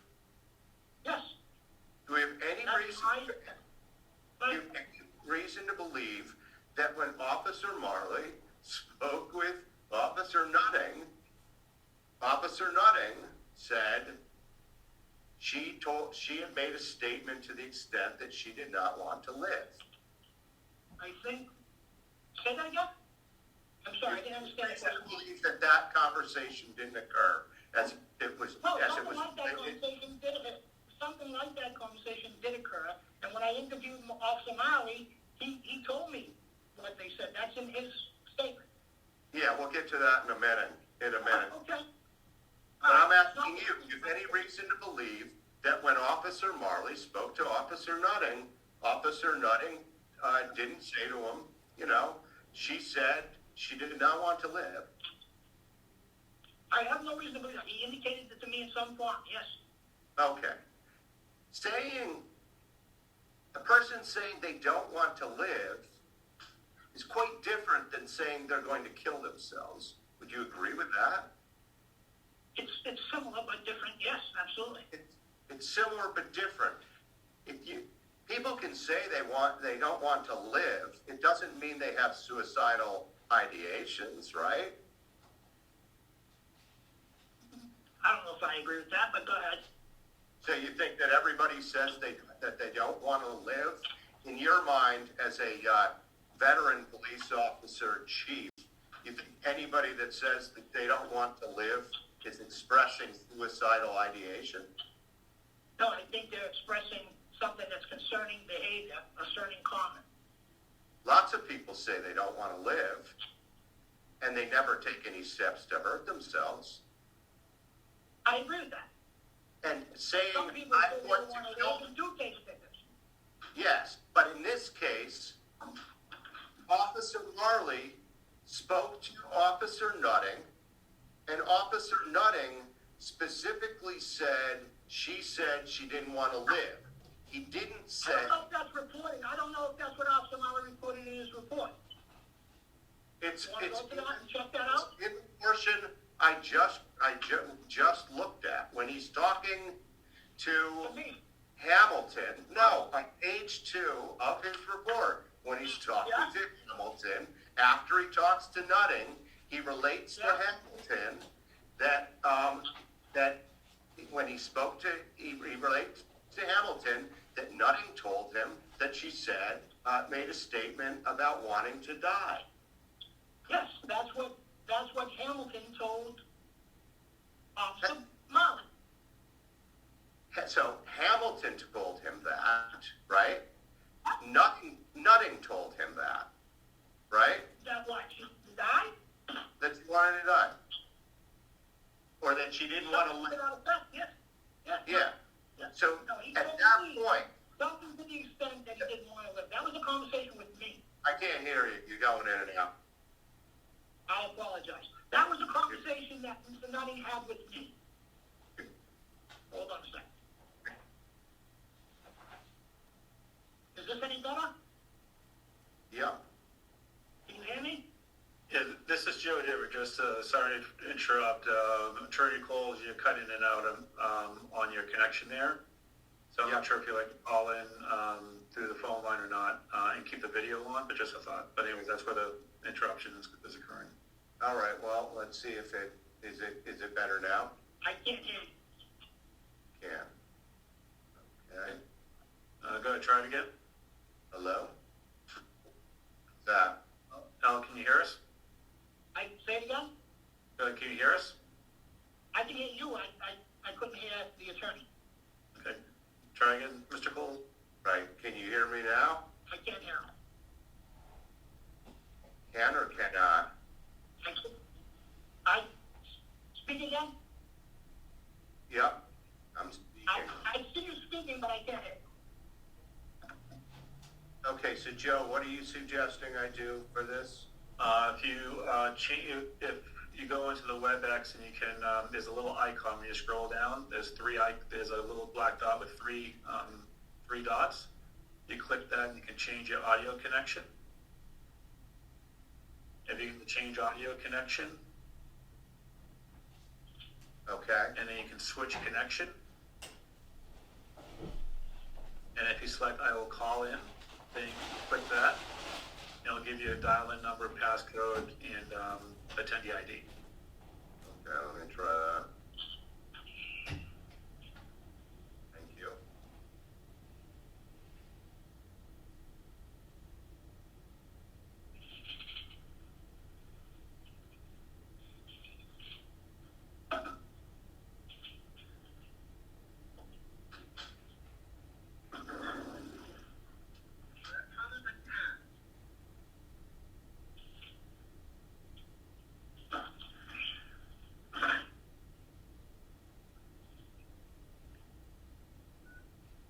Enter your ID number, followed by the...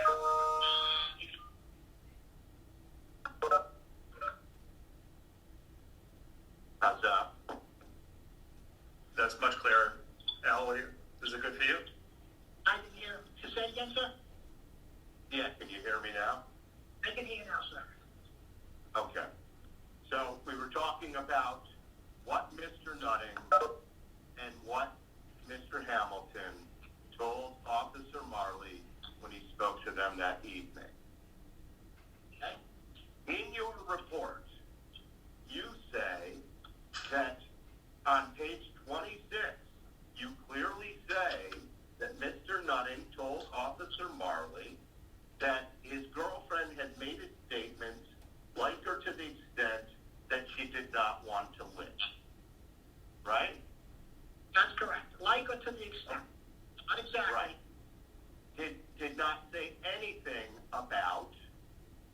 was going to harm herself or kill herself.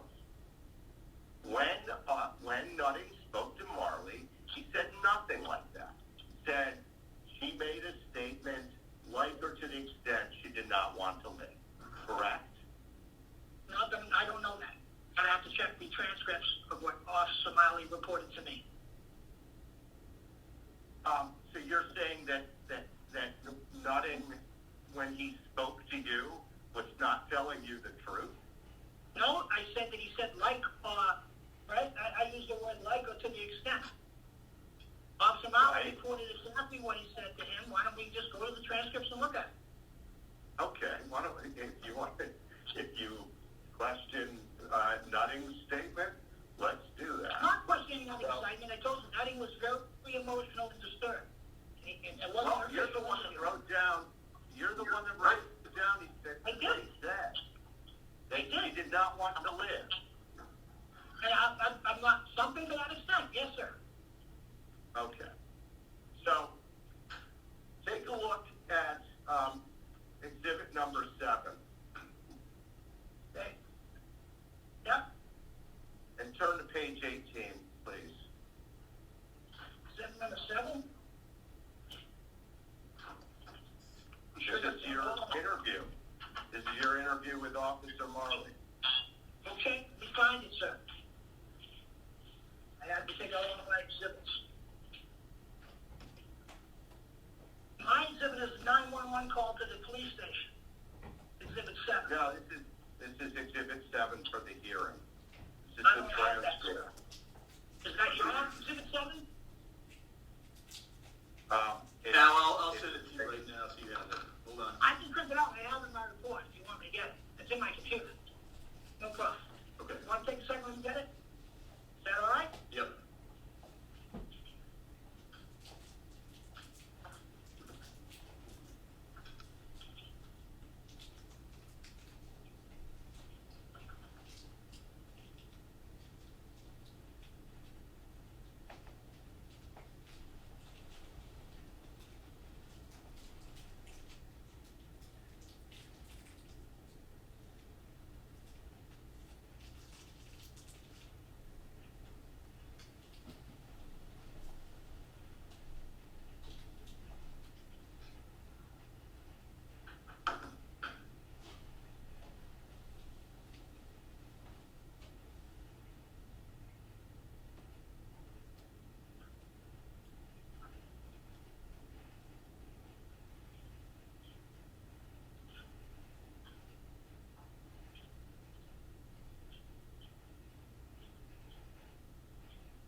Okay. Have that exhibit. Okay, if you could turn to page 18 of the transcript of your interview with Officer Marley. Yep. And if you could look at the line that begins with you, Donovan, saying, so, and I'm following up, you with me? Yep. You spoke with the party that was directly involved, Mr. Nutting, right? Yeah. Mr. Yeah. Marley Andrews. Yeah. Something inaudible. Donovan, okay. He told you that she threatened to do harm to herself.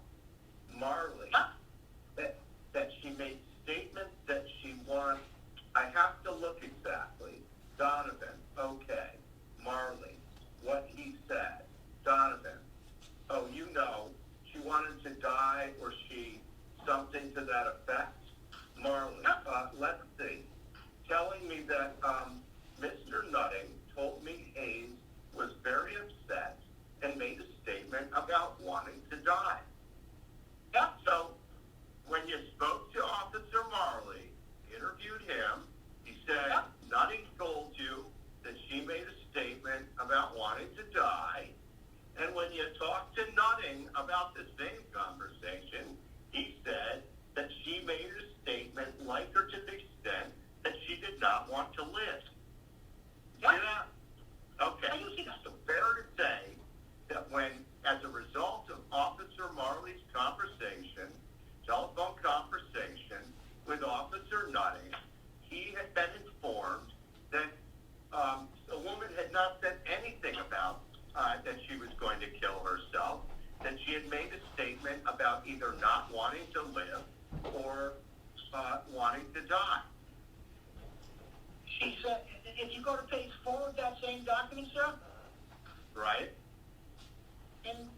may not seem like a critical distinction to you, and I guess the town will be called upon to decide whether Nutting saying that she made a statement about she didn't want to live versus that she was going to hurt herself is an important distinction in police work. But I guess it isn't for you. Is that what you're saying?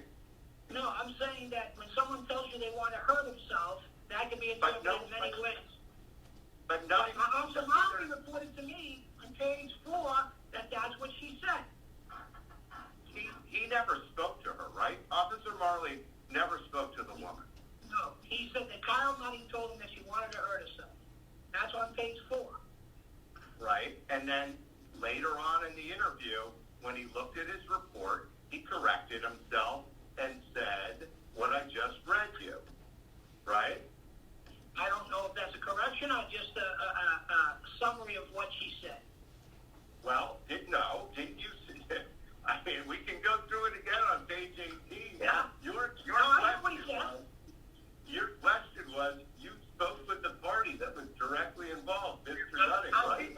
And he responded to that. What?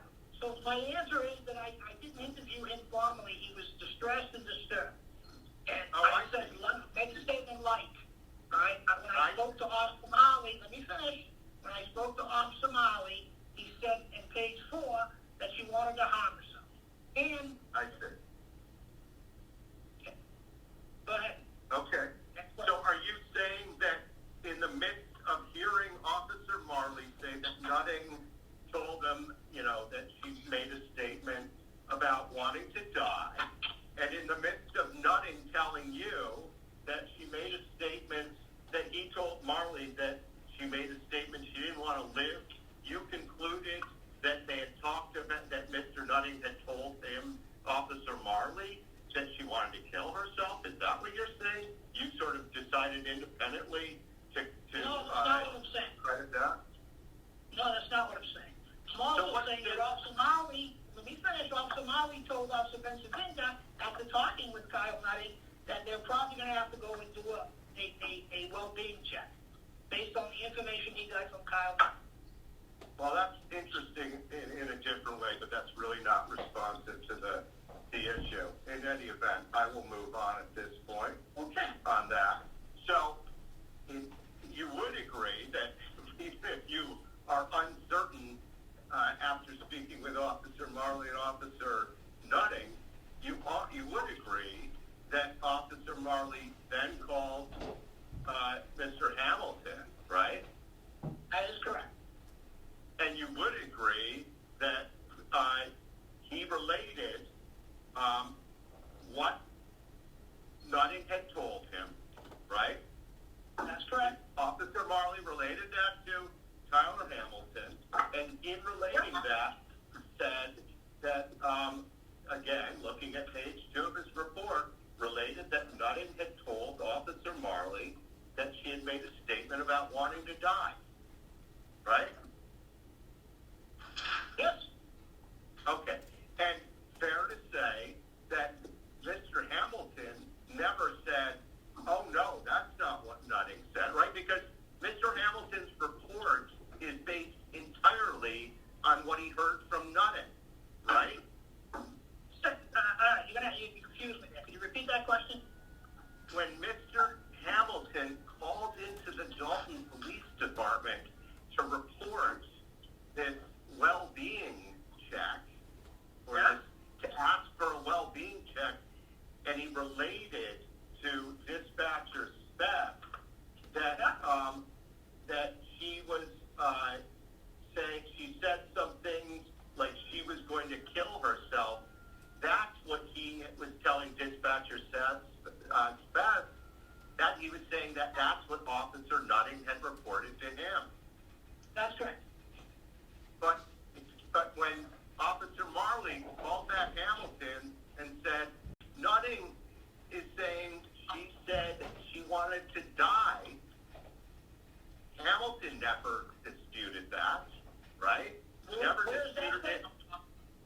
Where is that? Page 2 of Officer Marley's report. We just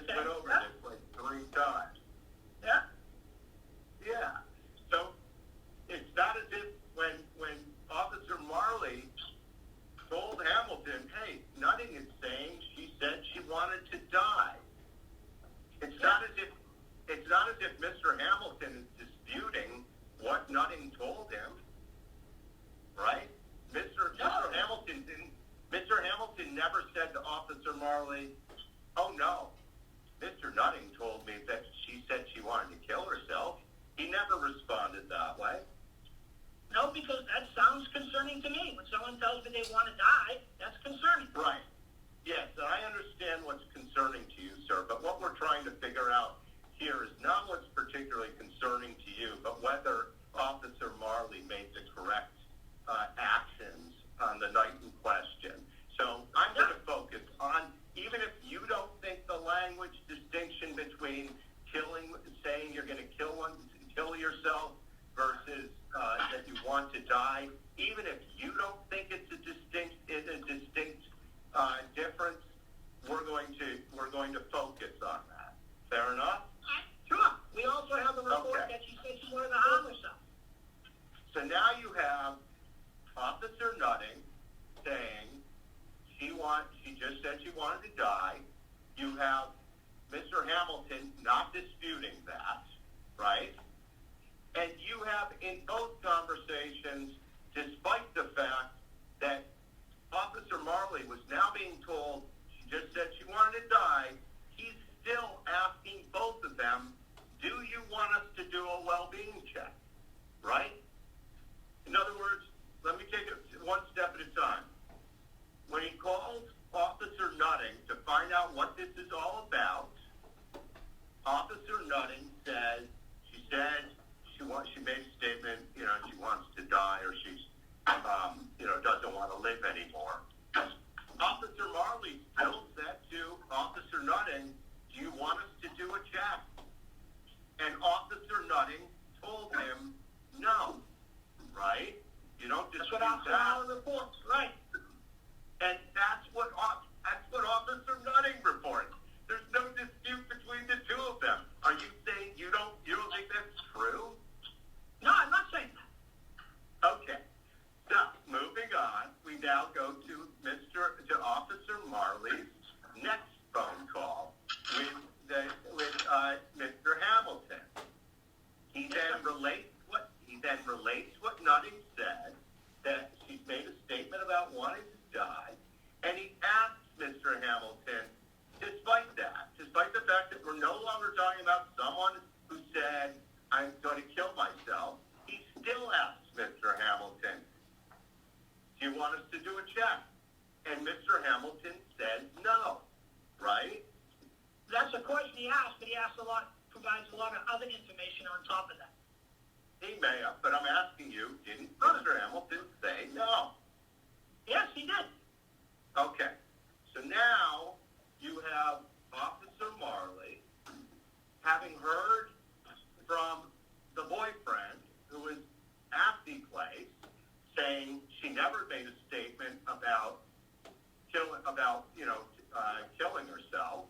You have Mr. Hamilton, I don't agree with that, the person who called in. Can I finish, sir? You have Mr. Hamilton, the person that called in, saying she didn't make that statement. You have both these people saying, we don't want you to do a check, and it's your contention that despite that, Officer Marley should have still done a well-being check? Is that your contention here? Yes, that's my contention, absolutely. Okay, thank you, She was told sir. that she wanted to die, Yeah. right? And that she was going No, to... all I asked you, sir, was if that's your contention. I'm You've giving you my answered that answer. question. Counsel for the town can ask you follow-up questions if he thinks it's relevant. So, turn to page 29 of your report, please. Sure.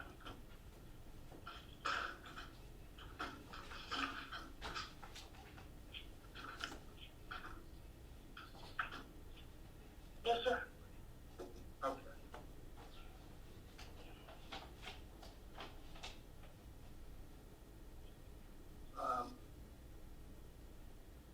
Actually, I'm sorry, turn to page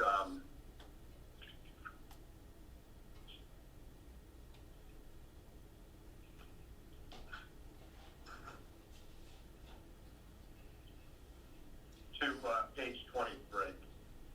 23.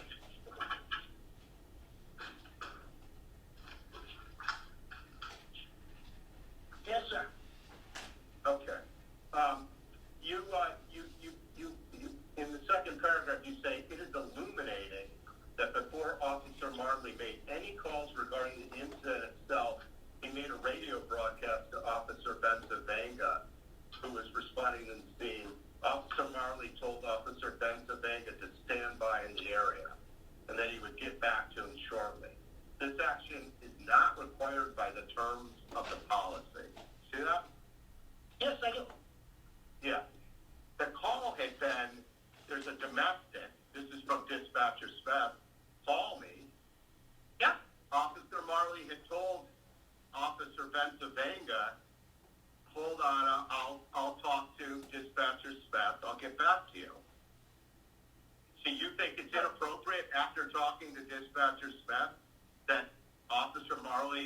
got back to Officer Pennsylvania and said, stand by?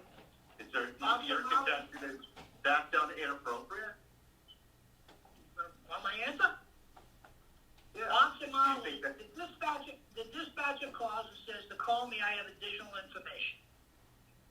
The information he gets is that. Sir, I'm asking you about him. I'm giving you the answer. It's not responsive to my question.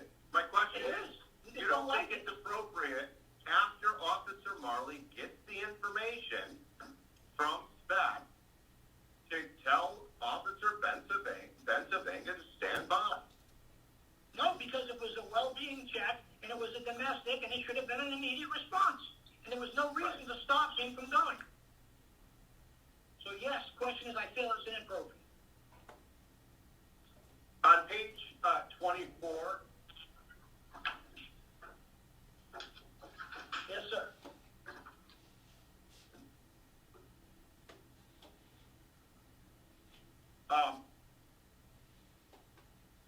you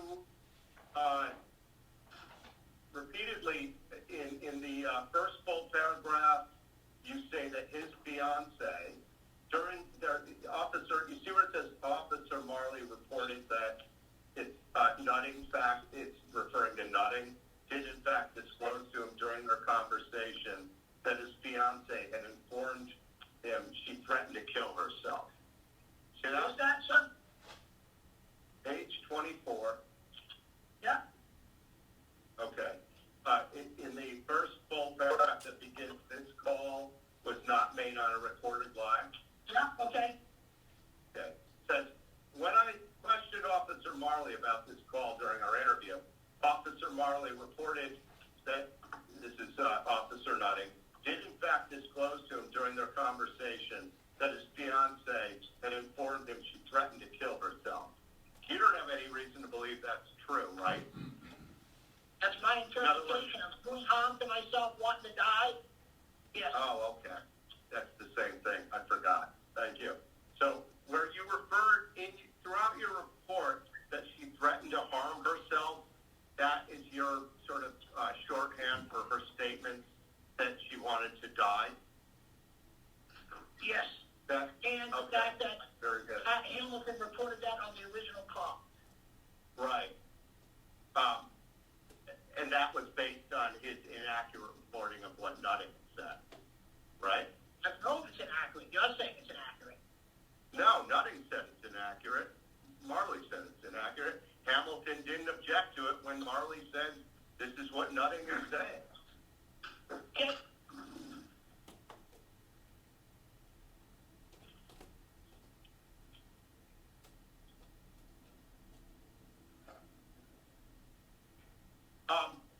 And then if you could go to page 29.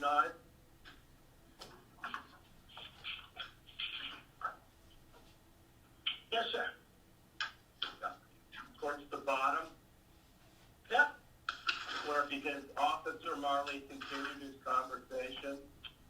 Yeah. Yeah. And asked Yes, sir. Tyler Hamilton, all right, did she know you were at the door? Do we think she's there? Tyler Hamilton responds, as far as I knew, she was there. She doesn't have a vehicle, so she couldn't have gone anywhere. Yes, But in fact, when you interviewed Tyler Hamilton, didn't he also suggest that she could have gone for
out, sir. I don't have it. Give me 1 second.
Okay, so go ahead. Right there? Yep. Okay. What's the question? Exhibit 15, you're there, page 3. What? Yes, sir. All Okay. right, what's the question? So, I was pointing out a portion of your report where you say Officer Marley continued his conversation and asked Tyler Hamilton. This is from the transcript.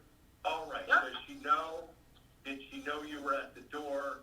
Do we think she's there? This is when he's talking to Tyler Hamilton. After he's related that she said she wants to not live. She wants to go in.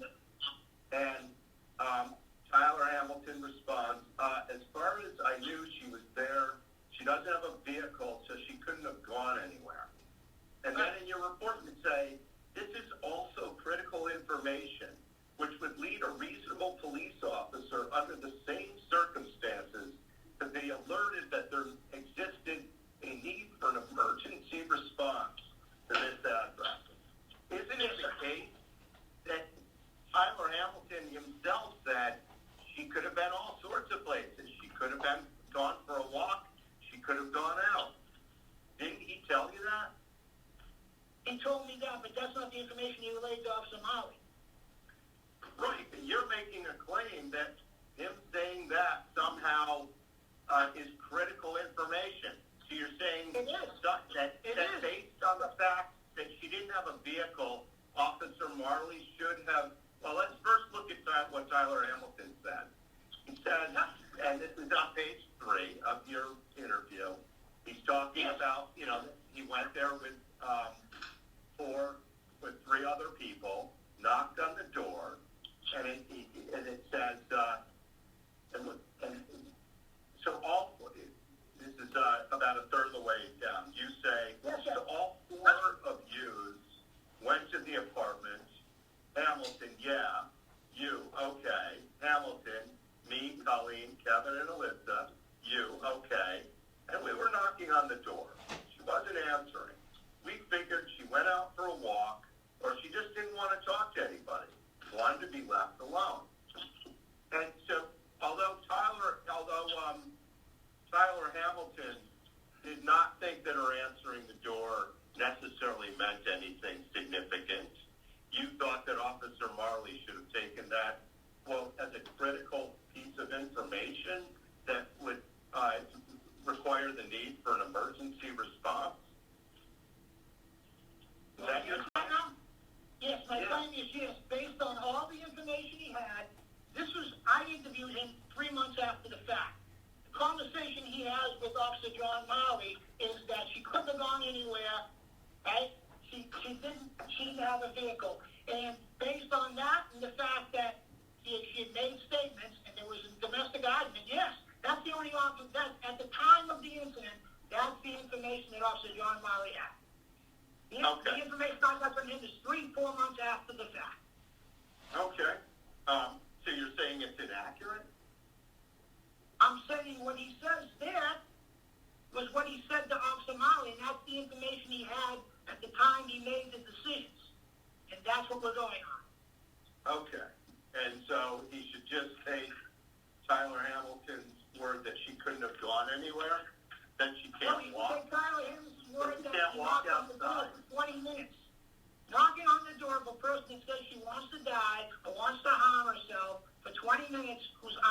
responsive absolutely requires a response and a well-being check. Okay. And if you turn to the next page, On what? Page what? your report, page Yes, 20, page 30. Yeah. So, in his conversation with Tyler Hamilton, Officer Marley asked him, "Do you still want us to go?" Tyler Hamilton says no. You say in your report, the first full paragraph, it appears that Officer Marley is putting the onus on Tyler Hamilton to make a determination as to whether or not an immediate well-being check was required. Now, you'd admit to me that Officer Marley never said that, right? He was asking Tyler Hamilton, "Do you want us to go?" Absolutely. I admit that. Okay. Okay. And you're saying that at that point, he had been told that she had said, "I don't want to live." Nutting had said that. Tyler Hamilton hadn't disputed that. Nutting had said, "I don't need you to do a check. I don't think you need to do a check." You're saying at that point, Officer Marley shouldn't have asked Mr. Hamilton whether he wanted him to do a check. He should have just responded. Is that your claim? I'm claiming that with all the information he had, that there was a domestic incident argument, that they responded to the scene, she wasn't answering texts, wasn't answering phone calls, that they responded to the door and knocked on it for 20 minutes and couldn't alert her, and that she didn't have a vehicle. Yes, I'm saying that a reasonable police officer in similar circumstances would have responded, or should have responded. If you go down, still sticking on page 30 of Yeah. your report, says, at the bottom, it says, "It's common knowledge among the officers of the Dalton Police Department that there is a key lock box at the complex which contains a master key to all apartments." I guess the first question is, did you ever ask Officer Marley if he was aware of that key box? No, I did not. Okay. I asked other officers and I asked Chief Coe if it was common I knowledge. see. And both told me yes. And so you make the conclusion in your report that Officer Marley knew of that key box. Is that your contention? My contention is Chief Coe told me it was common knowledge, and that other officers told me it was common knowledge. And so based on that, your contention is Officer Marley knew about it? Yes. Okay. Absolutely. In the process of your investigation, why didn't you ask him? Because I didn't learn it until after I had interviewed. What's that? I didn't learn that fact until after I had interviewed him. Right, so why didn't you ask him? So I was told by Chief Coe that it was common knowledge throughout the department. I know, but why didn't you ask Officer Marley? If, in other words, if there's a question in your mind, because in his statement to Mr. Hamilton, he says, "Listen, if we go there, we may, have to break down the door. There may be a key. If she doesn't let us in, we need to hear from you that you want us to go." It's your claim that it's common knowledge and that he knew about it, so he shouldn't have said we might have to break down the door, right? That's your That was claim. my plan. Yes, based on Yeah. Chief Coe's other officers' reports. Right, but neither Chief Coe nor anyone else confirmed that Officer Marley knew about it. The key, right? Now they said it was common knowledge. Right. So why didn't you ask Officer Marley if he was aware of that common knowledge? Because it wasn't really a main factor in my decision-making process. You put it in your report. I did. You said in your report, looking at the bottom of page 30, you say there was never a need for the Dalton Police Department to force their way into the home or, quote, break the door down, as suggested by Officer Marley in his phone conversation with Hamilton. Use of this language appears to be intended to have a chilling effect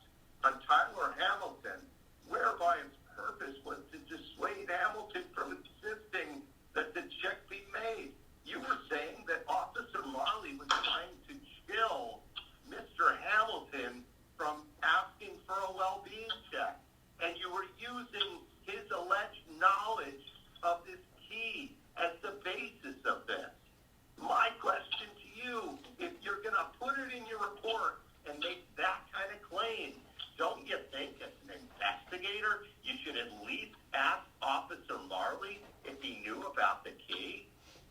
Well, first of all, I heard the conversation. It was recorded. Second of all, it probably would have been a better practice, but I was told by everybody that it was a common knowledge. Everybody knew. Everybody. Who did you interview for the key thing? Other than I Chief spoke to all Coe? the officers. Huh? Yeah. Do you have their names? Did you take notes of those interviews? Yes, I did. You interviewed everybody and everybody I other didn't than say Officer Marley? I You didn't said say that. everybody, sir.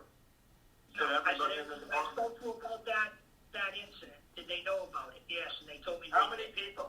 How many people did you speak to about that incident? About the key? There was at least 3 officers and Chief Coe. Okay, and what were their names? I don't want to release them right now. Excuse me? That'll have to be approved. It's going to be after approved by Attorney Zesson. Sam? Are you going to instruct this witness to not tell me the name of the people that said it was common, not the 3 officers that said it was common knowledge? Mr. Donovan, I think it would be appropriate to disclose that information. Okay. I had a conversation with, I believe, Officer Bozzella, Officer Borelli, and Officer Stroud. Officer Bozzella? Yes. What was the That's second my one? memory. Baroli, Baroli? And by Officer the Stroud? recollection. Yes, sir. How many officers are there in the Dalton Police Department? I don't know, 7 or 8 full time. Did any of those officers say they knew that Officer Marley knew about the key? Again, I went on the basis that the officers I spoke to said it was common knowledge, and Chief Coe told me it was common knowledge. Is that a no? None of the officers nor Chief Coe told you that they knew Officer Marley knew about the key? I didn't know that's a question. No, no one told me that Officer Riley knew exactly about the key. That's correct. Okay. And yet you felt comfortable figuring out Officer Marley's intentions. Okay. Now, you say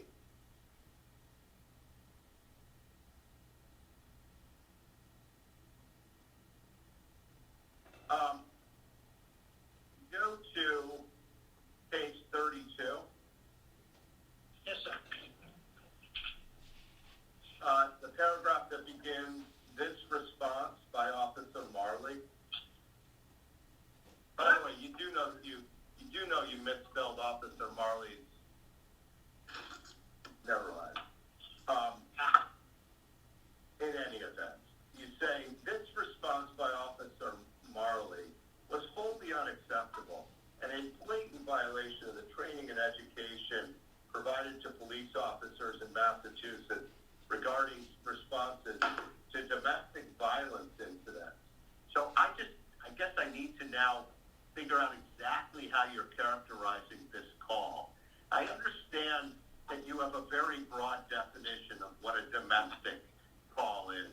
I just want to make sure, are you saying that this call constituted a domestic violence call? No, I'm saying it involved a domestic incident. Yes. But you're saying Officer Marley's response was in blatant violation of the training and education provided to police officers in Massachusetts regarding responses to domestic violence incidents.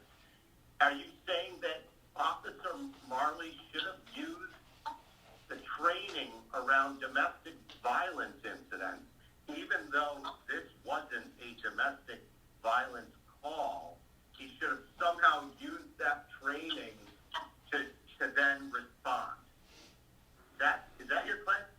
I'm saying it was, in fact, the reported call was that there was a domestic incident. There was a domestic argument. Oh, so you're saying that if a reported call is a domestic incident or a domestic argument, that domestic violence, Paul? I say, no, I'm saying it's covered under the policy. Okay, so you're saying it's covered under the policy for domestic violence incidents? Sure, response to domestic incidents, yes.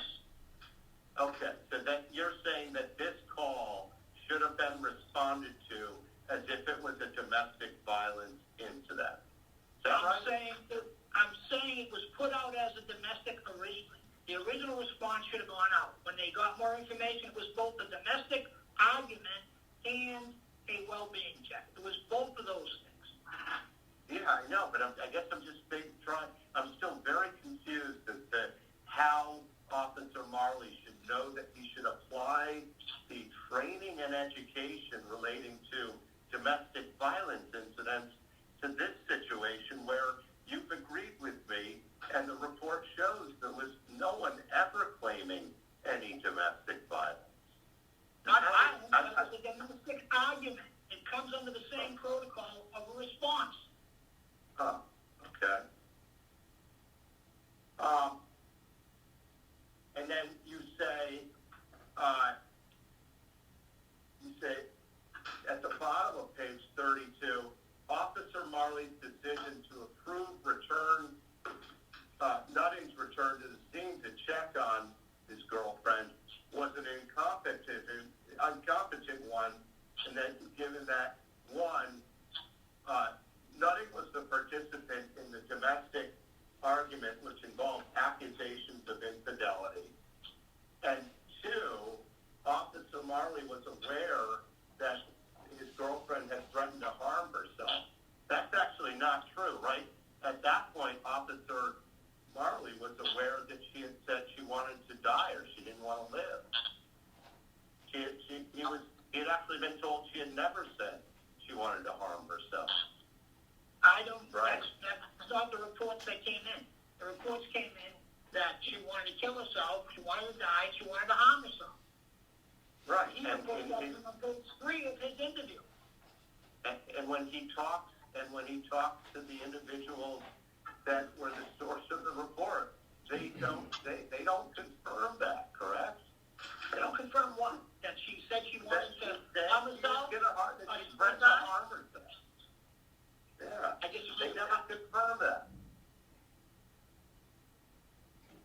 Right? No, I disagree with that. Okay. Be interesting to see where you point that out. I have no further questions. Thank you.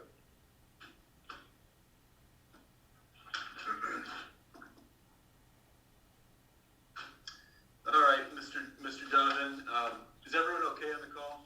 Anybody need a break or anything? Would it be good to take a 5-minute break? We've been going a little over 2 hours. Fine with me. Let's recess for 5 minutes.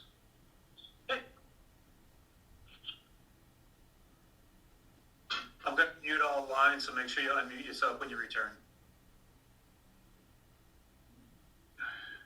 Okay, Bob, looks like everybody's back. Okay, Joe. Oh, actually, hold on. There's Al. Okay. Now we have everybody. Okay, Tim.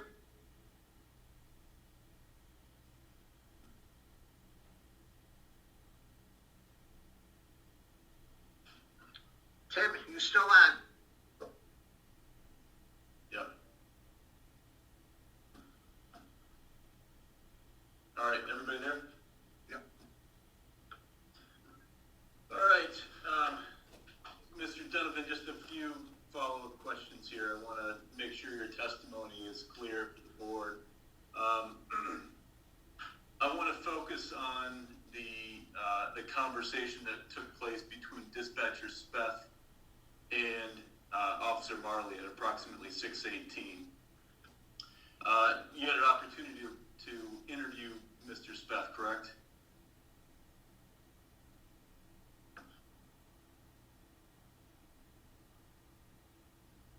I can't hear you, Al.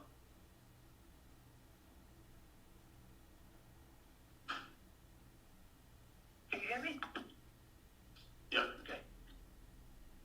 The answer was yes.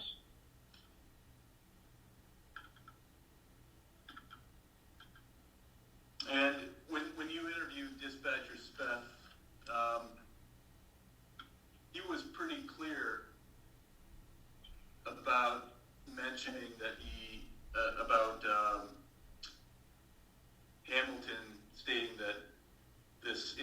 wanted to die, correct?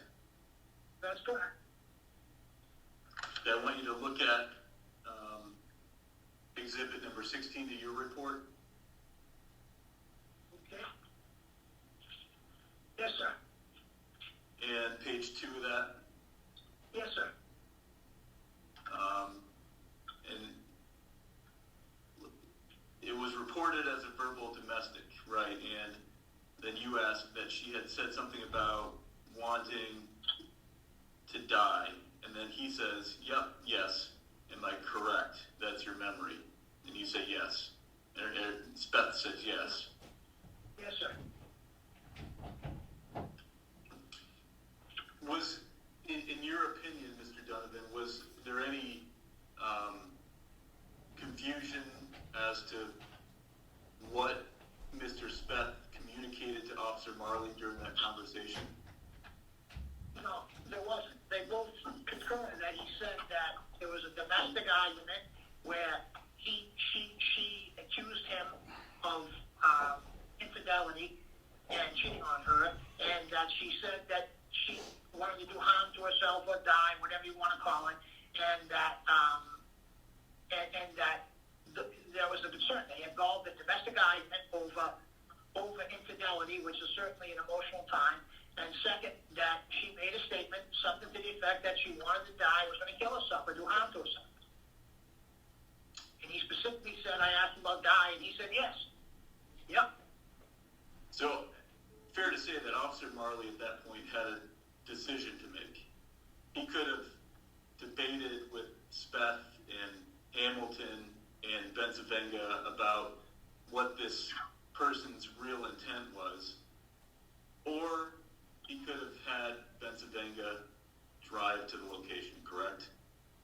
Yes, and again, the report that they had that he had left the scene, he wasn't there, so it wasn't that he was going into a situation where they were fighting, there was violence. It was reported that he had left the scene, and so you have somebody who's involved in a domestic argument and obviously distraught and made statements to the effect that she wanted to die, that she was going to do harm to herself or whatever. It's a situation that in my opinion, means an immediate response.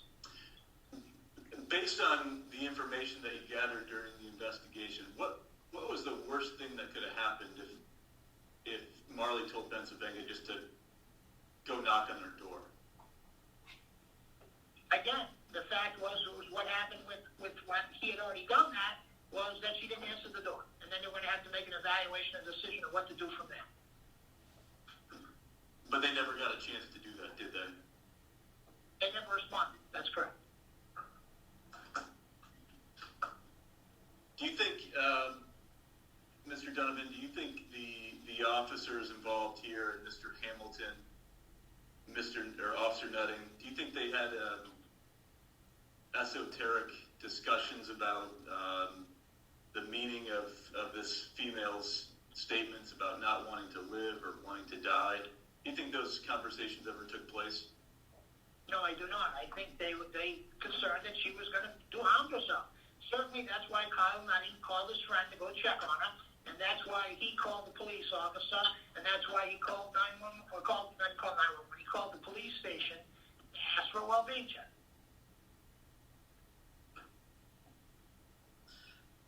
I'm going to direct your attention back to page 23, Mr. Donovan. Yeah. And Attorney Coles had asked you about this paragraph. It is illuminating that before Officer Marley made any phone calls regarding this incident, that he made a broadcast to Benzavenga, who was responding to the scene. Marley told Benzavenga to stand by, and he would get back to him shortly. And you concluded this action is not what is required by the terms of the policy. Can you just explain why you thought this wasn't done pursuant to the policy?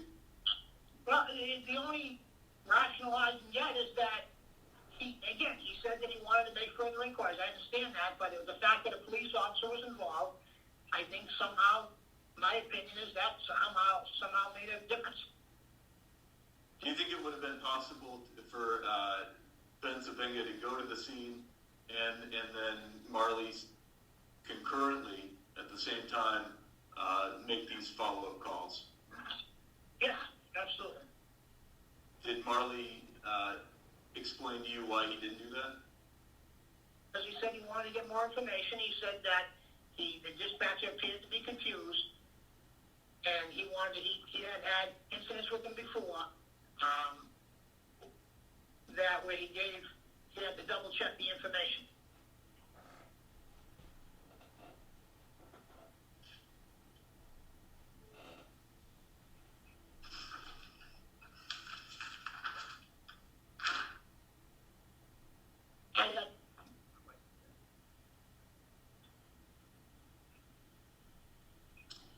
All right, Mr. Donovan, I'm going to page 29 of your report. Yes, sir. And this is the line about where the female could have gone during this period. She didn't have a car, correct? That's what Tyler Hamilton reported. Okay. And so there's, it was your conclusion that, well, let me just ask you, what factors did you consider or did you think were relevant when you decided that a reasonable police officer under these circumstances would be alerted that there existed a need for an emergency response? Well, certainly the fact that there was a domestic argument, number one, and it was an emotional time where they were discussing whether he had cheated on her. That's an emotional stressor. Two, that she had made some kind of statement, whether she wanted to harm herself, she wanted to die, she didn't want to live. That's certainly indicative that she's under emotional distress. Three, the fact that the Nutty had texted and called Hamilton and asked him to go over and check on her because he was concerned about her well-being. He expressed that to Hamilton. The next thing is that Hamilton goes over there and checks, and he tells Officer Marley, look, we went over, we knocked on the door, she's not home. And then third, he tells her the information he has at that time, not 4 months later, the information he has at that time is that she couldn't have gone anywhere, she doesn't have a car. Those factors certainly weigh heavy on the fact that they should have responded. And how much time passed between Marley knocking for 20 minutes and the time they found her dead in the bathroom? Let me just set my time frame, if you don't mind. So the conversation he had with 6:29, and time they find her, they respond to the scene at 7:01. I'm sorry, I don't know if you hear me. Did you get that? Yeah, so over 30 minutes, correct? Yes. But from the time it started, yes.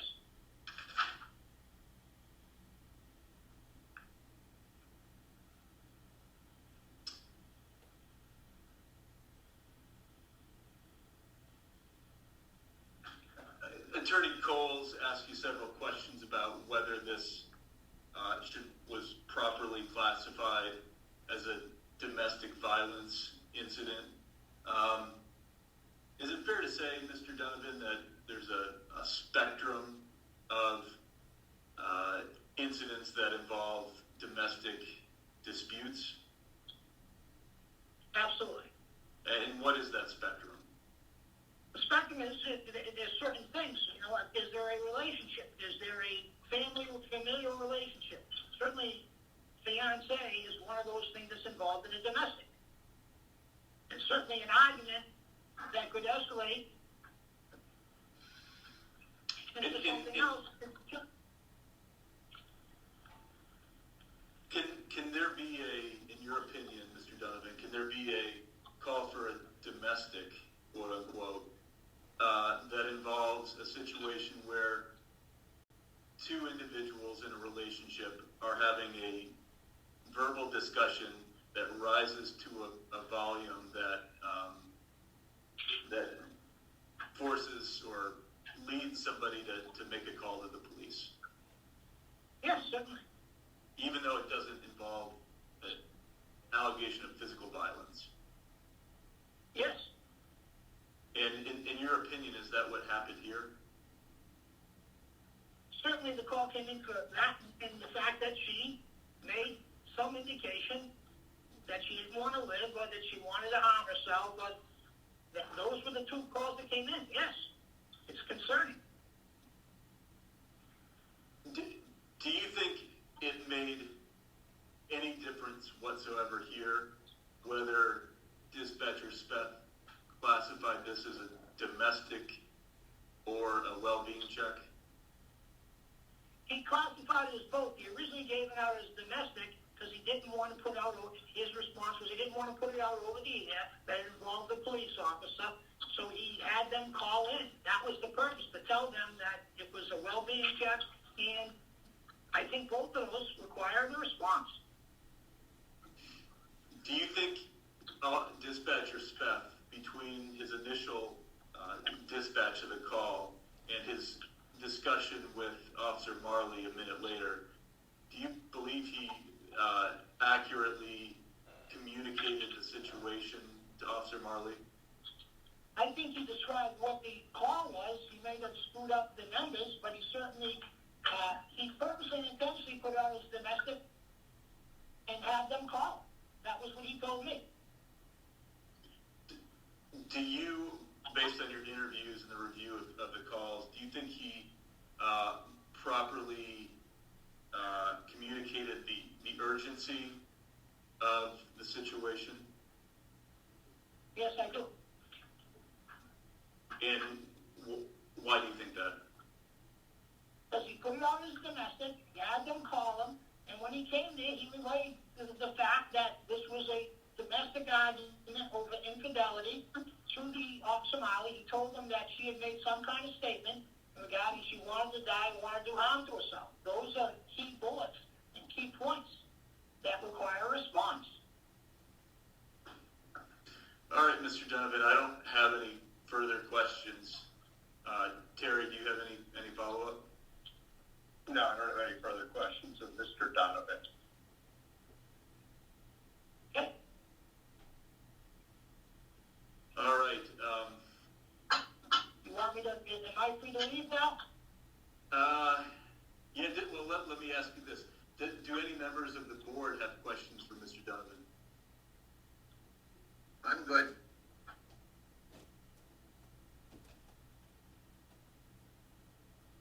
No questions here. I'm good.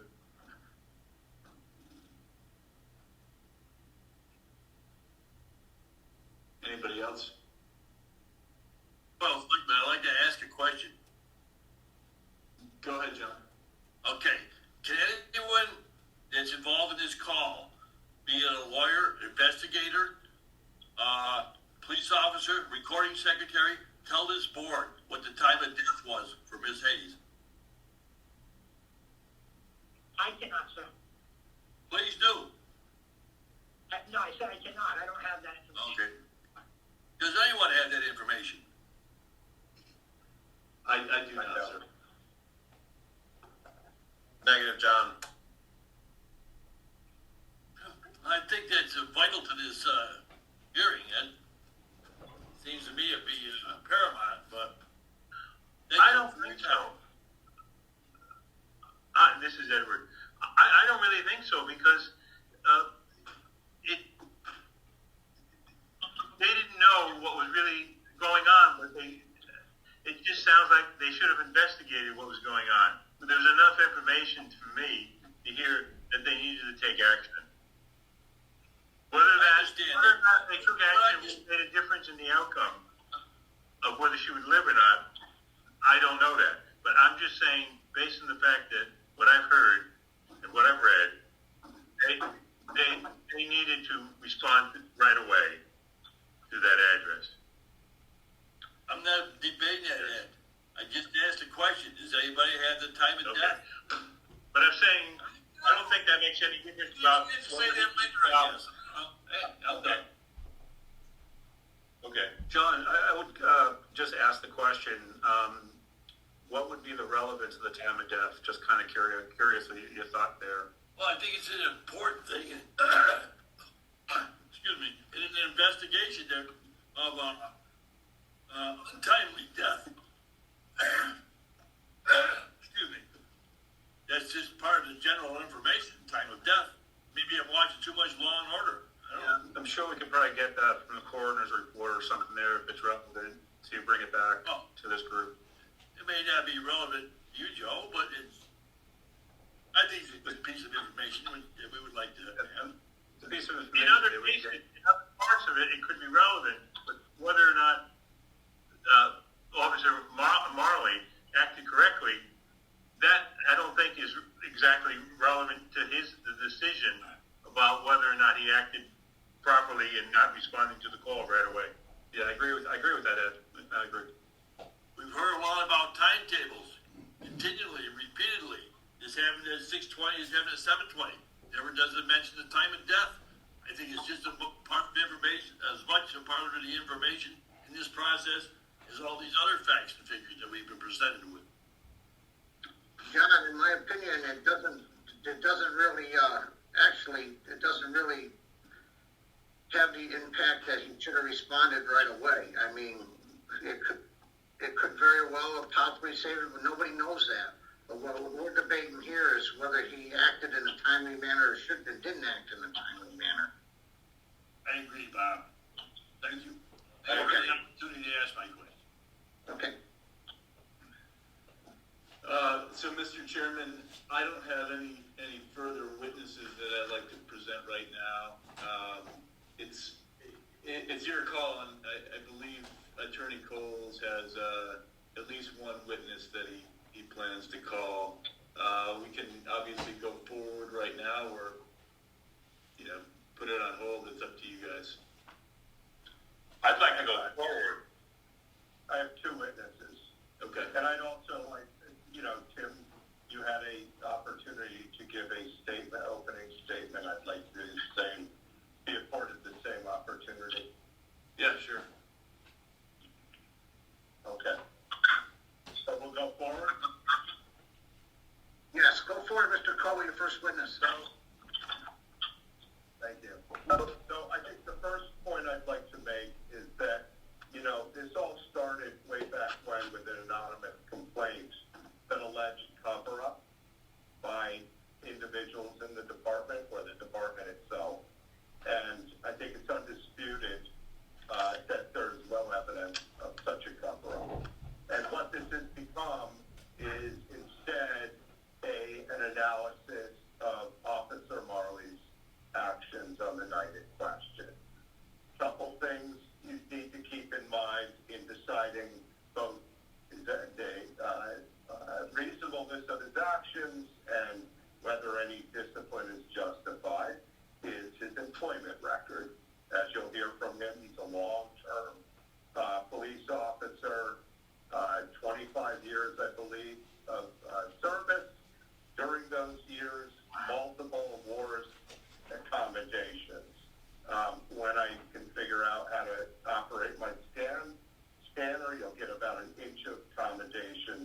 domestic violence policy. This doesn't have anything to do with that. When you look at the department policy as to response to calls, there's nothing in there that suggests someone reporting these folks had an argument, he left.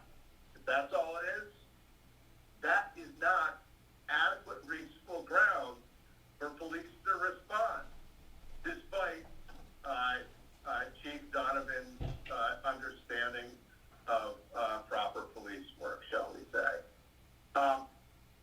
It turns out that the call is for a domestic, but dispatcher specifically says, please talk to me first. I believe that situation, Officer Marley is reasonable in talking to dispatcher first.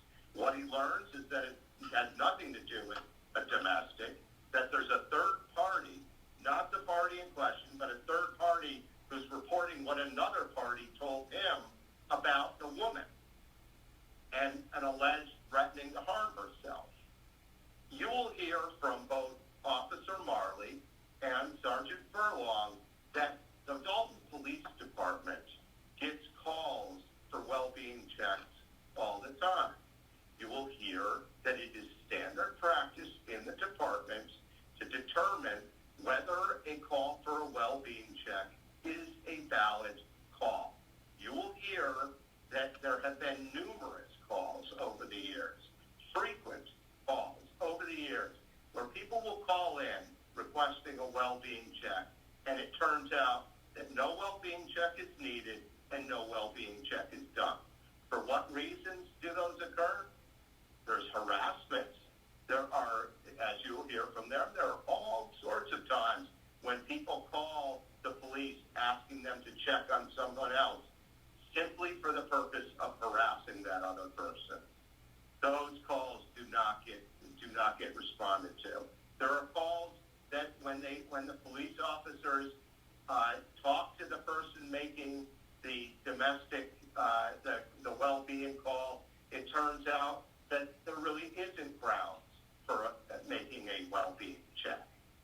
So I think the fact that Officer Marley took it upon himself to try and talk to the individuals who had put in the call before sending a police officer over was entirely reasonable and consistent with past department practice.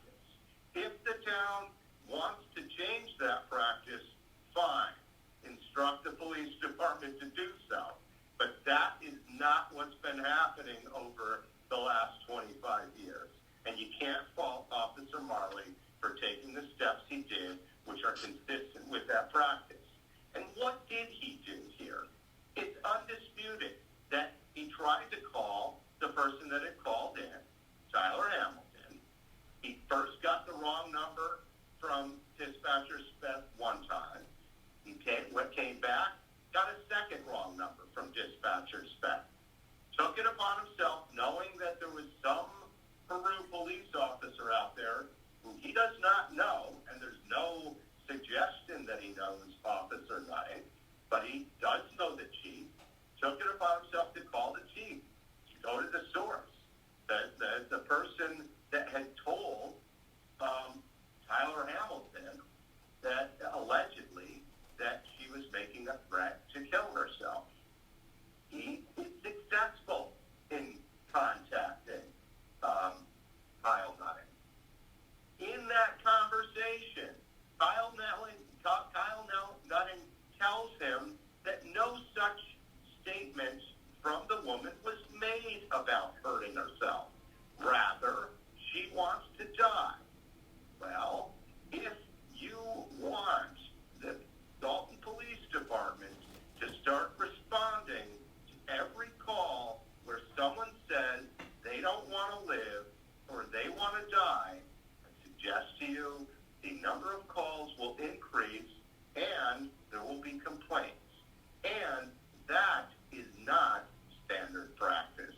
And you'll hear that from both Officer Marley and Sergeant Furlong. However much Chief Donovan wants to conflate the two things, a claim that she's going to kill herself with a statement live, those are two different things in police work. And the idea that even with that, Officer Marley asks Officer Nutting, do you want us to go? And he says no. He then gets the right number for Tyler Hamilton. He calls Tyler Hamilton. He relates, Nutting is saying she wants to die. Words to that effect. Still says to Hamilton, do you want us to go? Hamilton says no. Based on those facts alone, what Officer Marley did in this situation was perfectly reasonable. He was looking for reasonable cause to do this well-being check. Now, Monday morning quarterback, we can all think, God, if only we had gone over there. If only we had disregarded the fact that she hadn't made a threat to harm herself, disregarded the fact that the reporting parties were saying they didn't think she needed to, that the police needed to go, disregarded the fact that they said they would go check up on her, and Officer Marley said, great, let me know what happened. Let me know what happened. Disregarded all that and sent someone over, yes, that would have been a wonderful thing. Maybe we could have saved this woman's life. But that's not what we're here today to figure out. We're here to figure out whether Officer Marley used reasonable police action in this case. And I would say on the facts that I just set forth, and then you'll hear from Officer Marley and Sergeant Furlong, it was a perfectly appropriate response. Unfortunate that the woman took her life, but a perfectly appropriate response. And what you can't do is rely on Donovan's report, because it conflates threats to kill oneself with saying you want to die. It conflates an argument with something rising to the level of a domestic call. And there's no evidence to suggest that either in the rules or the practice of the Dalton Police Department that's ever been the case. So I don't think any discipline should result from this inquiry, let alone suspension or termination. With that, I would like to call Officer Marley to testify. Officer Marley, are you there? Yes, sir. Can you hear me? Yeah. Why don't we begin? When did you join the Dalton Police Department? 1991. I've been a police officer for 29 years. Okay. And have you, during that time, have you been the recipient of commendations? Yes, I have. Numerous commendations? Yes. Have you been the recipient of awards? Yes, I have. Did you recently receive an award? Yes, I did. What was that? The Medal of Honor. Why did you receive a Medal of Honor? And what is that? So the Medal of Honor is the highest distinguished award that we can receive in our department for acts taken during a life-threatening situation. The situation that I was involved in is I'm also a member of the Berkshire County Drug Task Force. And during the execution of a search warrant in the city of Pittsfield with other members of my unit, we entered a home, again with a search warrant, and we were confronted by a subject who was armed with a handgun. He pointed the gun at myself and the other officers that were with me.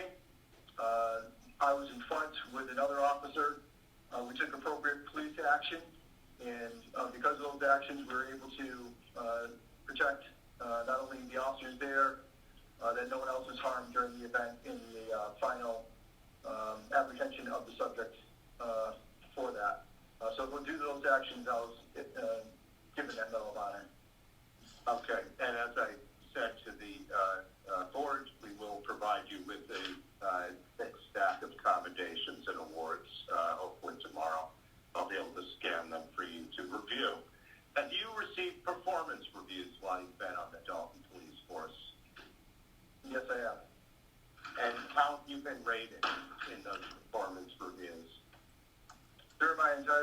can't think of a time that I wasn't rated at the highest level or near highest level in every category. Okay. And have you ever received any discipline during your entire career, your entire 29-year career? No. Okay. Have you had occasion to respond to domestic violence calls in the past? Yes. Have you had occasion to respond to well-being check calls? Yes. Okay. And is that something that you do on a regular basis? Yes. Okay. We'll get back, we'll return to that at the end of your testimony. Right now, I'd like to turn to the November 23rd, 2019 incident that we're here about. When Yes. did you, what, were you working a particular shift that day? Yes, I was. What was that shift? It was a 3 p.m. to 11 p.m. shift. Okay. And around 6:15 or so, dispatcher Beth broadcast a call about a domestic and asking you to call him? Yes. Okay. Can you tell us what you did once you got that call? I was in the station, and when dispatcher staff requested that we give him a call prior to responding to the call, I walked directly to dispatch. Okay. And he characterized it as a domestic? Over the radio, he did, yes. Right. And so then did you talk to him in dispatch? Yes, I did. Did you let Officer Pennsylvania know you were going to go talk to him? Yes, I did. Okay. And when you talked to dispatcher staff, what did he tell you? They had received a call from a Tyler Hamilton, and I was requesting a well-being check on a female party at an address in Dalton. Did he tell you anything else? Yes.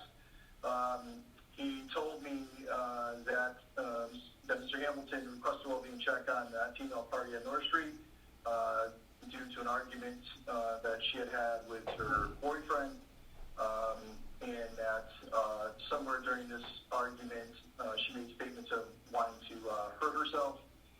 He identified the parties as a Tyler Nutting and a Tyler Hamilton.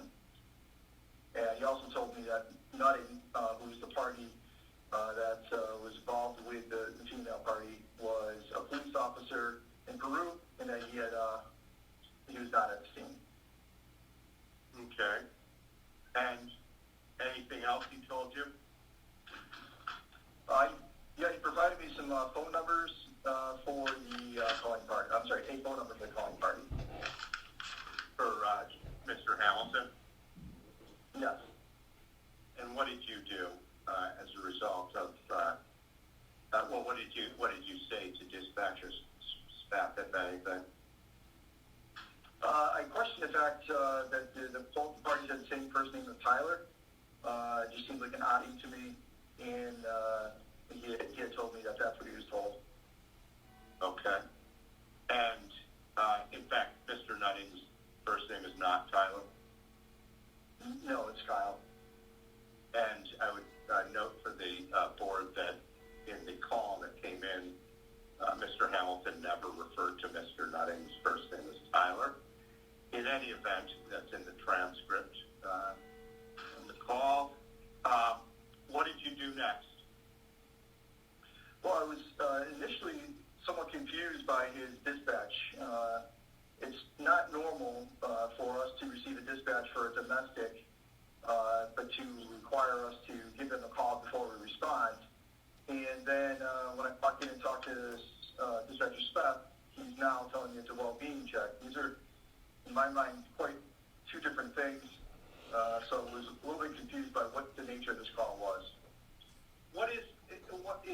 Within the Dalton Police Department, if a call goes out for a domestic, what does that refer to? Often domestic would refer to a incident involving two parties that are engaged in some type of argument that is dangerous or potentially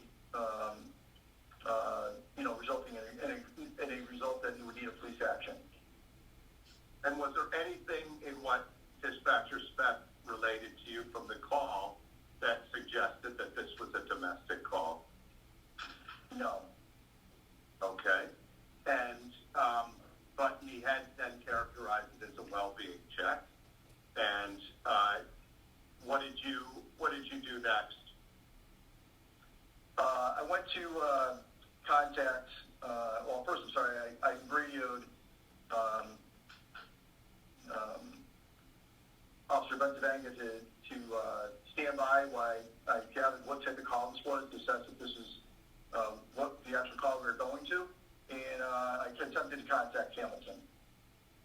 Okay. Now, why did you do that? In other words, why not just go over to the house based on the information that dispatcher spec had given you?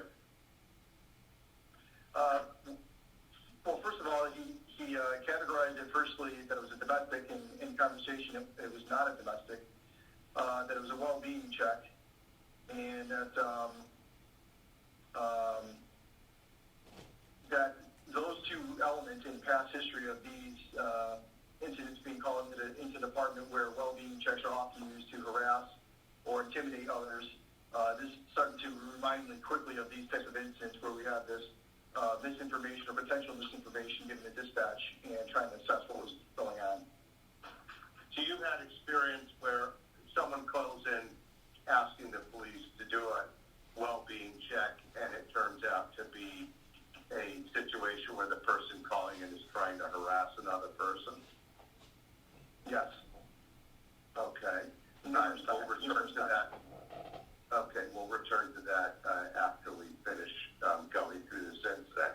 But it was based on that past history of harassing calls for well-being checks that you decided to call Mr. Hamilton? Yes. Okay. And the number that Spec had gave you wasn't correct? Correct. He gave me a phone number that I called. The response I received on the other line was that it was not in service. I contacted Spec again, and he provided me with a different number. I tried that number, and the phone just rang endlessly. Okay. And did Spec's actions up to that point suggest to you that he was confused? Yes. Okay. So what did you do next? Knowing the information that this person, Mr. Nutty, may be a police officer in Peru, I didn't know who he was, but that he may be one. I contacted the chief of police in Peru to ask him if he knows who this officer Nutty is. So did you know the chief of police in Peru? Yes, I do. Okay. And I think you have his number in your cell phone, the chief? Yeah, my work phone, yes. Okay. Have you worked with him before? Yes. Okay. So you call the chief, and what occurs? I contact him. I ask him if he knows a officer, Tyler Nutting. He corrected me, stated that no, he did not have a Tyler Nutting, but he had Officer Kyle Nutting, and he happened to be sitting down having dinner with him. Okay. And what happened next?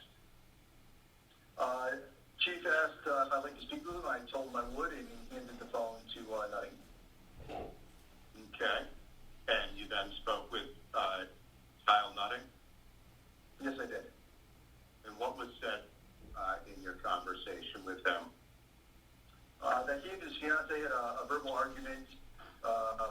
That during that argument she became upset. That she made a statement like she felt like she wanted to die. That he had left the residence after the argument, and during that conversation, I asked him. I said, "Well, do you think she's in need of mental health evaluation? Like, do you need us to go there and check on her?" He said no. He also stated that he thought that his friend Hamilton had called only because he was worried about somehow or another, and I wasn't quite sure why, that he thought that Officer Nutting would get in trouble for what was going on with he and his girlfriend. Right, you said you weren't quite sure why, because as far as you know, or knew at that point had Nutting done anything wrong. Correct. Right. Okay. Right, that he's not done anything wrong. I had no knowledge that he did anything wrong. Okay, so he told you that she said she wanted to die or something like that, and he didn't think it was necessary for you to go. Now, was the statement that he said, was the statement him telling you that she said she wanted to die, did that have any import to you in terms of deciding whether to do a well-being check? In other words, wanting to die versus going to kill herself? Yes, it does. And why is that? Well, in our recent training that we've had regarding what we call Section 12, which is a law that gives us the ability to take someone into custody unwillingly if we feel as though they're a danger to hurt themselves or others. And during that training, the mental health clinician who trained us provided us a document and in conversation described the differences between depression and suicidal thoughts. And in that training, making statements about wanting to die is not classified as a suicidal statement. Okay.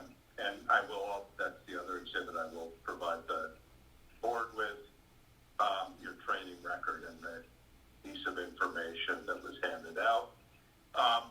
So what did you do next? After speaking with with Nutting, he provided me Hamilton's phone number, and I called Hamilton. Okay, so based on Nutting telling you, she said, words to the effect, she wanted to die, that he didn't think she needed to be, she needed a well-being check. You didn't think that you didn't have sufficient reason in your mind to do the well-being check at that point? That's correct, I did not. And why was that? Well, based on the information given, that she's making statements of being depressed, that Nutting himself said that she didn't need services. He wasn't my caller originally on this. He wasn't the one who called in asking for our services. Those elements alone didn't raise the level of me to initiate a police response at that time. So then you decided to call Hamilton? Yes. And you got Hamilton's number from Nutting? Yes. And so why did you decide to call Hamilton after you spoke to Nutting?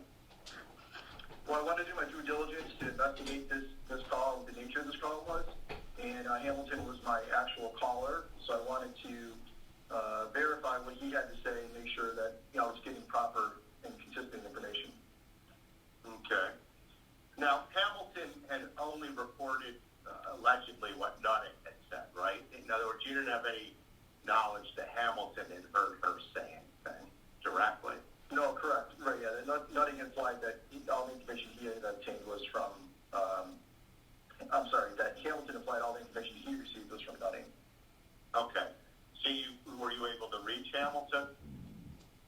Yeah, that's what I'm talking about, yeah. After I got the call from Hamilton, after I spoke with Nutting, I got Hamilton's phone number. And what was said in your call with Hamilton? That Nutting had told him that he and Hayes had an argument over an allegation of cheating, Nutting cheating on Hayes, that he was told that by Nutting, that he did not believe Nutting had actually done this, cheating on Hayes, that Nutting had told him Hayes was very upset and had made a statement about wanting to die. That after speaking with Nutting, at some point after that, he had decided to check on Hayes and I was unable to make contact with her. He also stated that he was worried about Nutting being a police officer and this having some impact on his career. Okay. Did Hamilton say anything about the woman making a statement about killing herself when you spoke to him? No. Did he contradict what Nutting had told you, that she had said she wanted to die? No, Hamilton saying that she made a statement of wanting to die. Okay. And did you ask Hamilton if he wanted to check? He wanted you to check? Yes, I did. Yes, So I did. why? In other words, if you've been told she didn't make a suicidal threat and Nutting doesn't think you need to check, why did you ask Hamilton if he wanted you to check? Because his statement to me about wanting to die is not raising the level of me to do a well-being check. And at this point, the information he given me wasn't giving me the authority to go there and take a police action. So I wanted to see what else he thought I needed to do and any other crucial information they could give me to do this. I wanted to ensure that I was taking the action that he was requesting the police to do. And what did he say when you asked him? He told me no, that he told me no, that he did not want us to go there, and that he himself would go back and speak to Hayes. He told you that he would go back and speak to Hayes.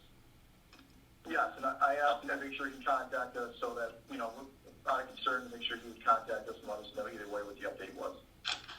Okay. And would that be end of your conversation with him at that point?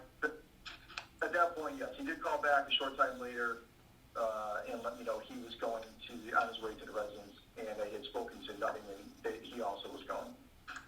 Okay. Now, in Donovan's report, he suggests that somehow this was violative of the department's policies and procedures. That is to have Nutting return with Hamilton. Did you think that was a problem? No, I did not. And why was that? There was no evidence that anything violent occurred or that there was aggression towards either party. That an argument between two individuals doesn't always mean that that's a dangerous or suspected of danger or someone being harmed. And that I didn't think none of the information I'd been given at that point had told me that. Okay.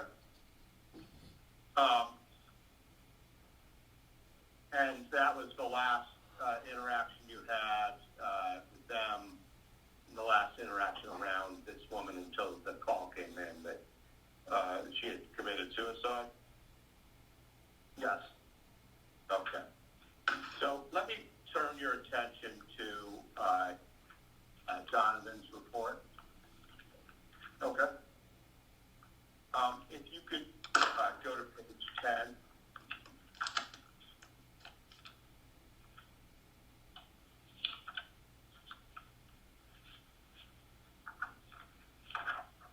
Okay.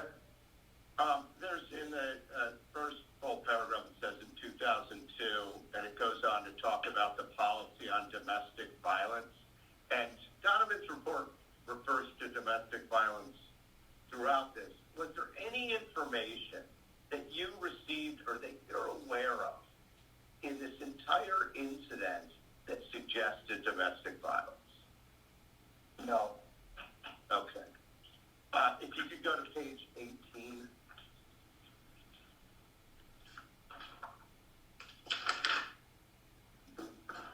Okay.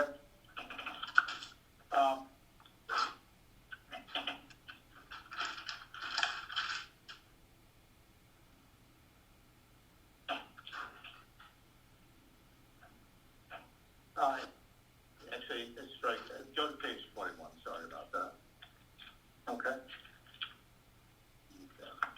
Now, when you were being interviewed by Mr. Donovan, at some point on page 21, it includes your statement about a third of the way down. Said you're talking about his tone. You could tell when Donovan is stressed or confused, and you say in the past provided me inaccurate information regarding Mr. Dispatcher Speck. Yes. Has Dispatcher Speck provided you inaccurate information in the past? Yes, he has. Can you give us an example?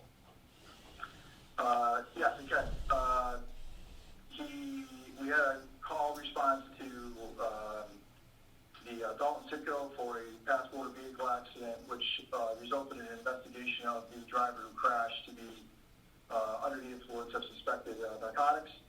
That party was transported to the hospital via the ambulance with no police in the ambulance. She was not under arrest at the time. Shortly after the transport, dispatcher Speth contacted me and stated to me that he had spoken with one of the EMTs on the ambulance, and that EMT told him, as I instructed or ordered him to search the purse of that female, that he had found narcotics in her purse. I asked dispatcher Speth for that. Found narcotics? That the EMT in the ambulance. Okay. That EMT had contacted dispatcher Speth and told him that. I asked dispatcher Speth for that EMT's name because I said I absolutely did not tell anyone to search that purse, and I wanted to speak to them about that. Dispatcher Speth paused, and we ended our conversation. I don't remember how it ended that minute, but he called me back a short time later, and Officer Marley, I'm sorry I got the information wrong. I listened to the call again. The EMT told me that the female had asked the EMT to look into her purse to get her cell phone. When doing so, he had found the narcotics inside her purse. So that was quite different than saying that I ordered someone to do that. Right. Okay. And if you could turn to page 22. Okay. At the bottom, 3 lines into that last paragraph that begins, it is understandable. There's a sentence that says, in this case, dispatcher Speth, you see that? Had advised Officer Mark. You there? In this case, dispatcher Speth had advised Officer Marley that it's nutting, had left the scene, and the call could have been prioritized to an urgent call code 2 for service in accordance with Dalton Police Department policy. Do you agree with that? No, I do not. And why is that? Why at this point, when you were talking to dispatcher Speth, did you not think that this call should be prioritized as an urgent call code 2? That in past history in the police department, that the nature of these well-being checks, again, being very often used as forms of harassment, that my priorities on this call was to look at the facts and that was being provided. And this, from the start, became a domestic to a well-being check. And this past history of these situations made me believe that this may be another one of those examples, and I wanted to ensure that we were taking the proper police action. Okay. If you could turn to page 29.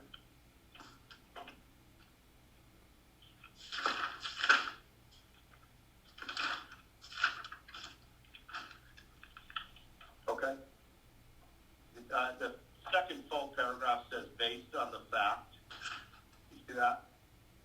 Yes, I do. Based on the fact that Officer Marley had prior knowledge of a domestic argument and that the woman had threatened to harm herself, he possessed critical information that would lead a reasonable police officer under the same circumstances to be alerted that there existed a need for an emergency response to this address.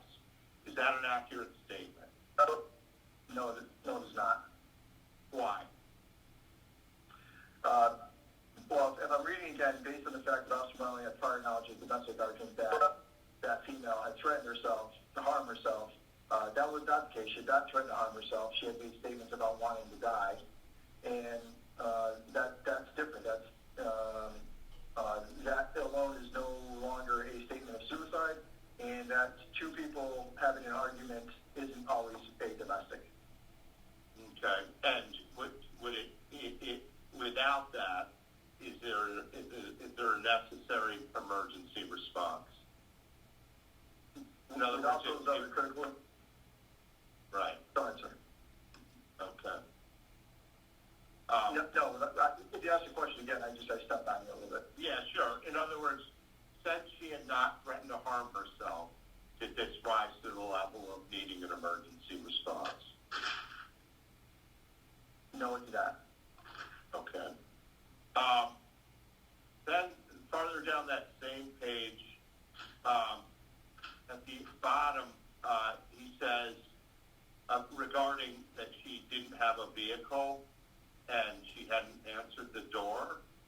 Donovan says, this is also critical information which would lead a reasonable police officer under the same circumstances to be alerted that there existed a need for an emergency response to this address. Do you agree with that statement? No, I do not. And why is that? The fact that she didn't answer the door doesn't reflect that she may not have been there, or that she may not just have wanted to talk to anyone. Those are consistent behaviors that I've seen before on calls, that they don't want to talk to anyone, or that she may have been out for a walk that she chose to leave the residence. Right. I would just note for the board that Tyler Hamilton actually made the same suggestion that she may have been out for a walk on Exhibit 15, page 3.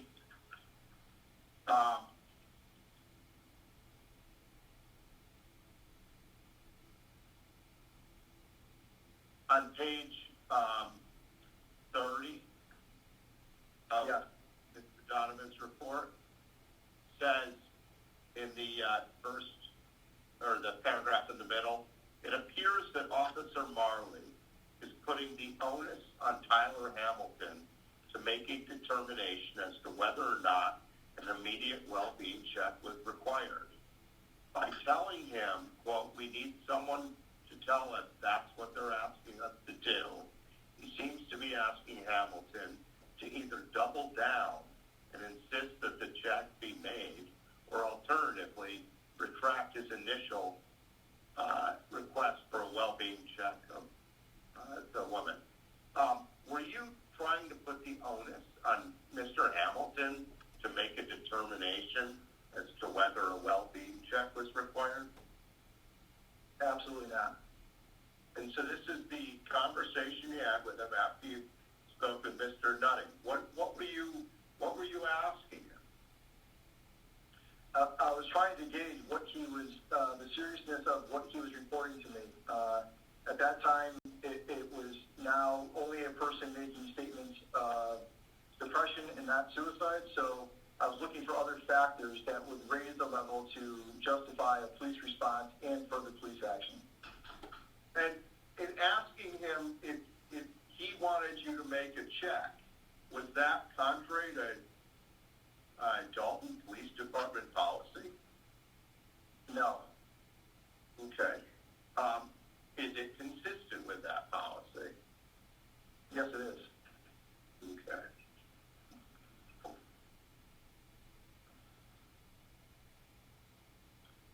There's at the bottom of that same page, there's a paragraph that begins, it is common knowledge among the officers of the Dalton Police Department that there is a key lockbox at the complex which contains a master key to all apartments. Were you aware of that key?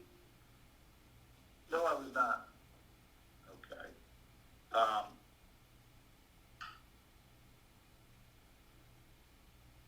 You take a look at page 31.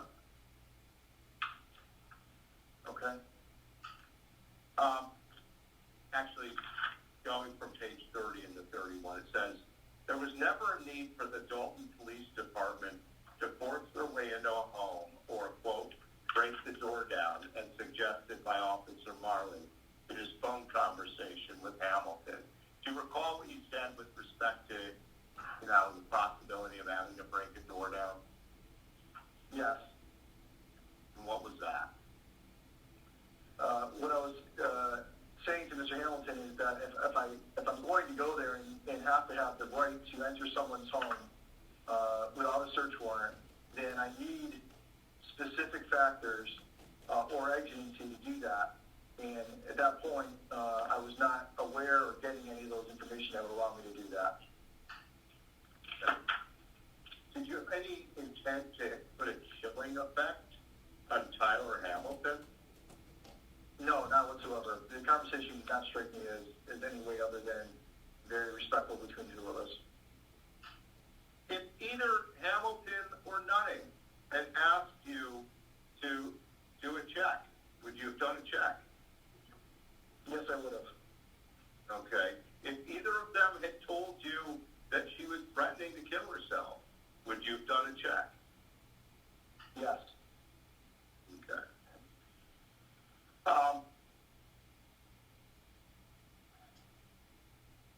Then on page 31, there's a paragraph about standard police department protocol. Requires officers to use indicators to assess the risk of a person suspected of mental illness or a person in crisis. In order to assess the risk, one must be present to evaluate the person. Do you agree with that? To make an evaluation of someone, I think that it's a little contradictory to this situation. How so? Well, if I'm being told by a third party who also didn't see her, another party who did see her, that they are only making statements of being upset and that they're statements of depression, that doesn't necessarily give me the right to now go seek them out and to make an assessment of them based on those statements.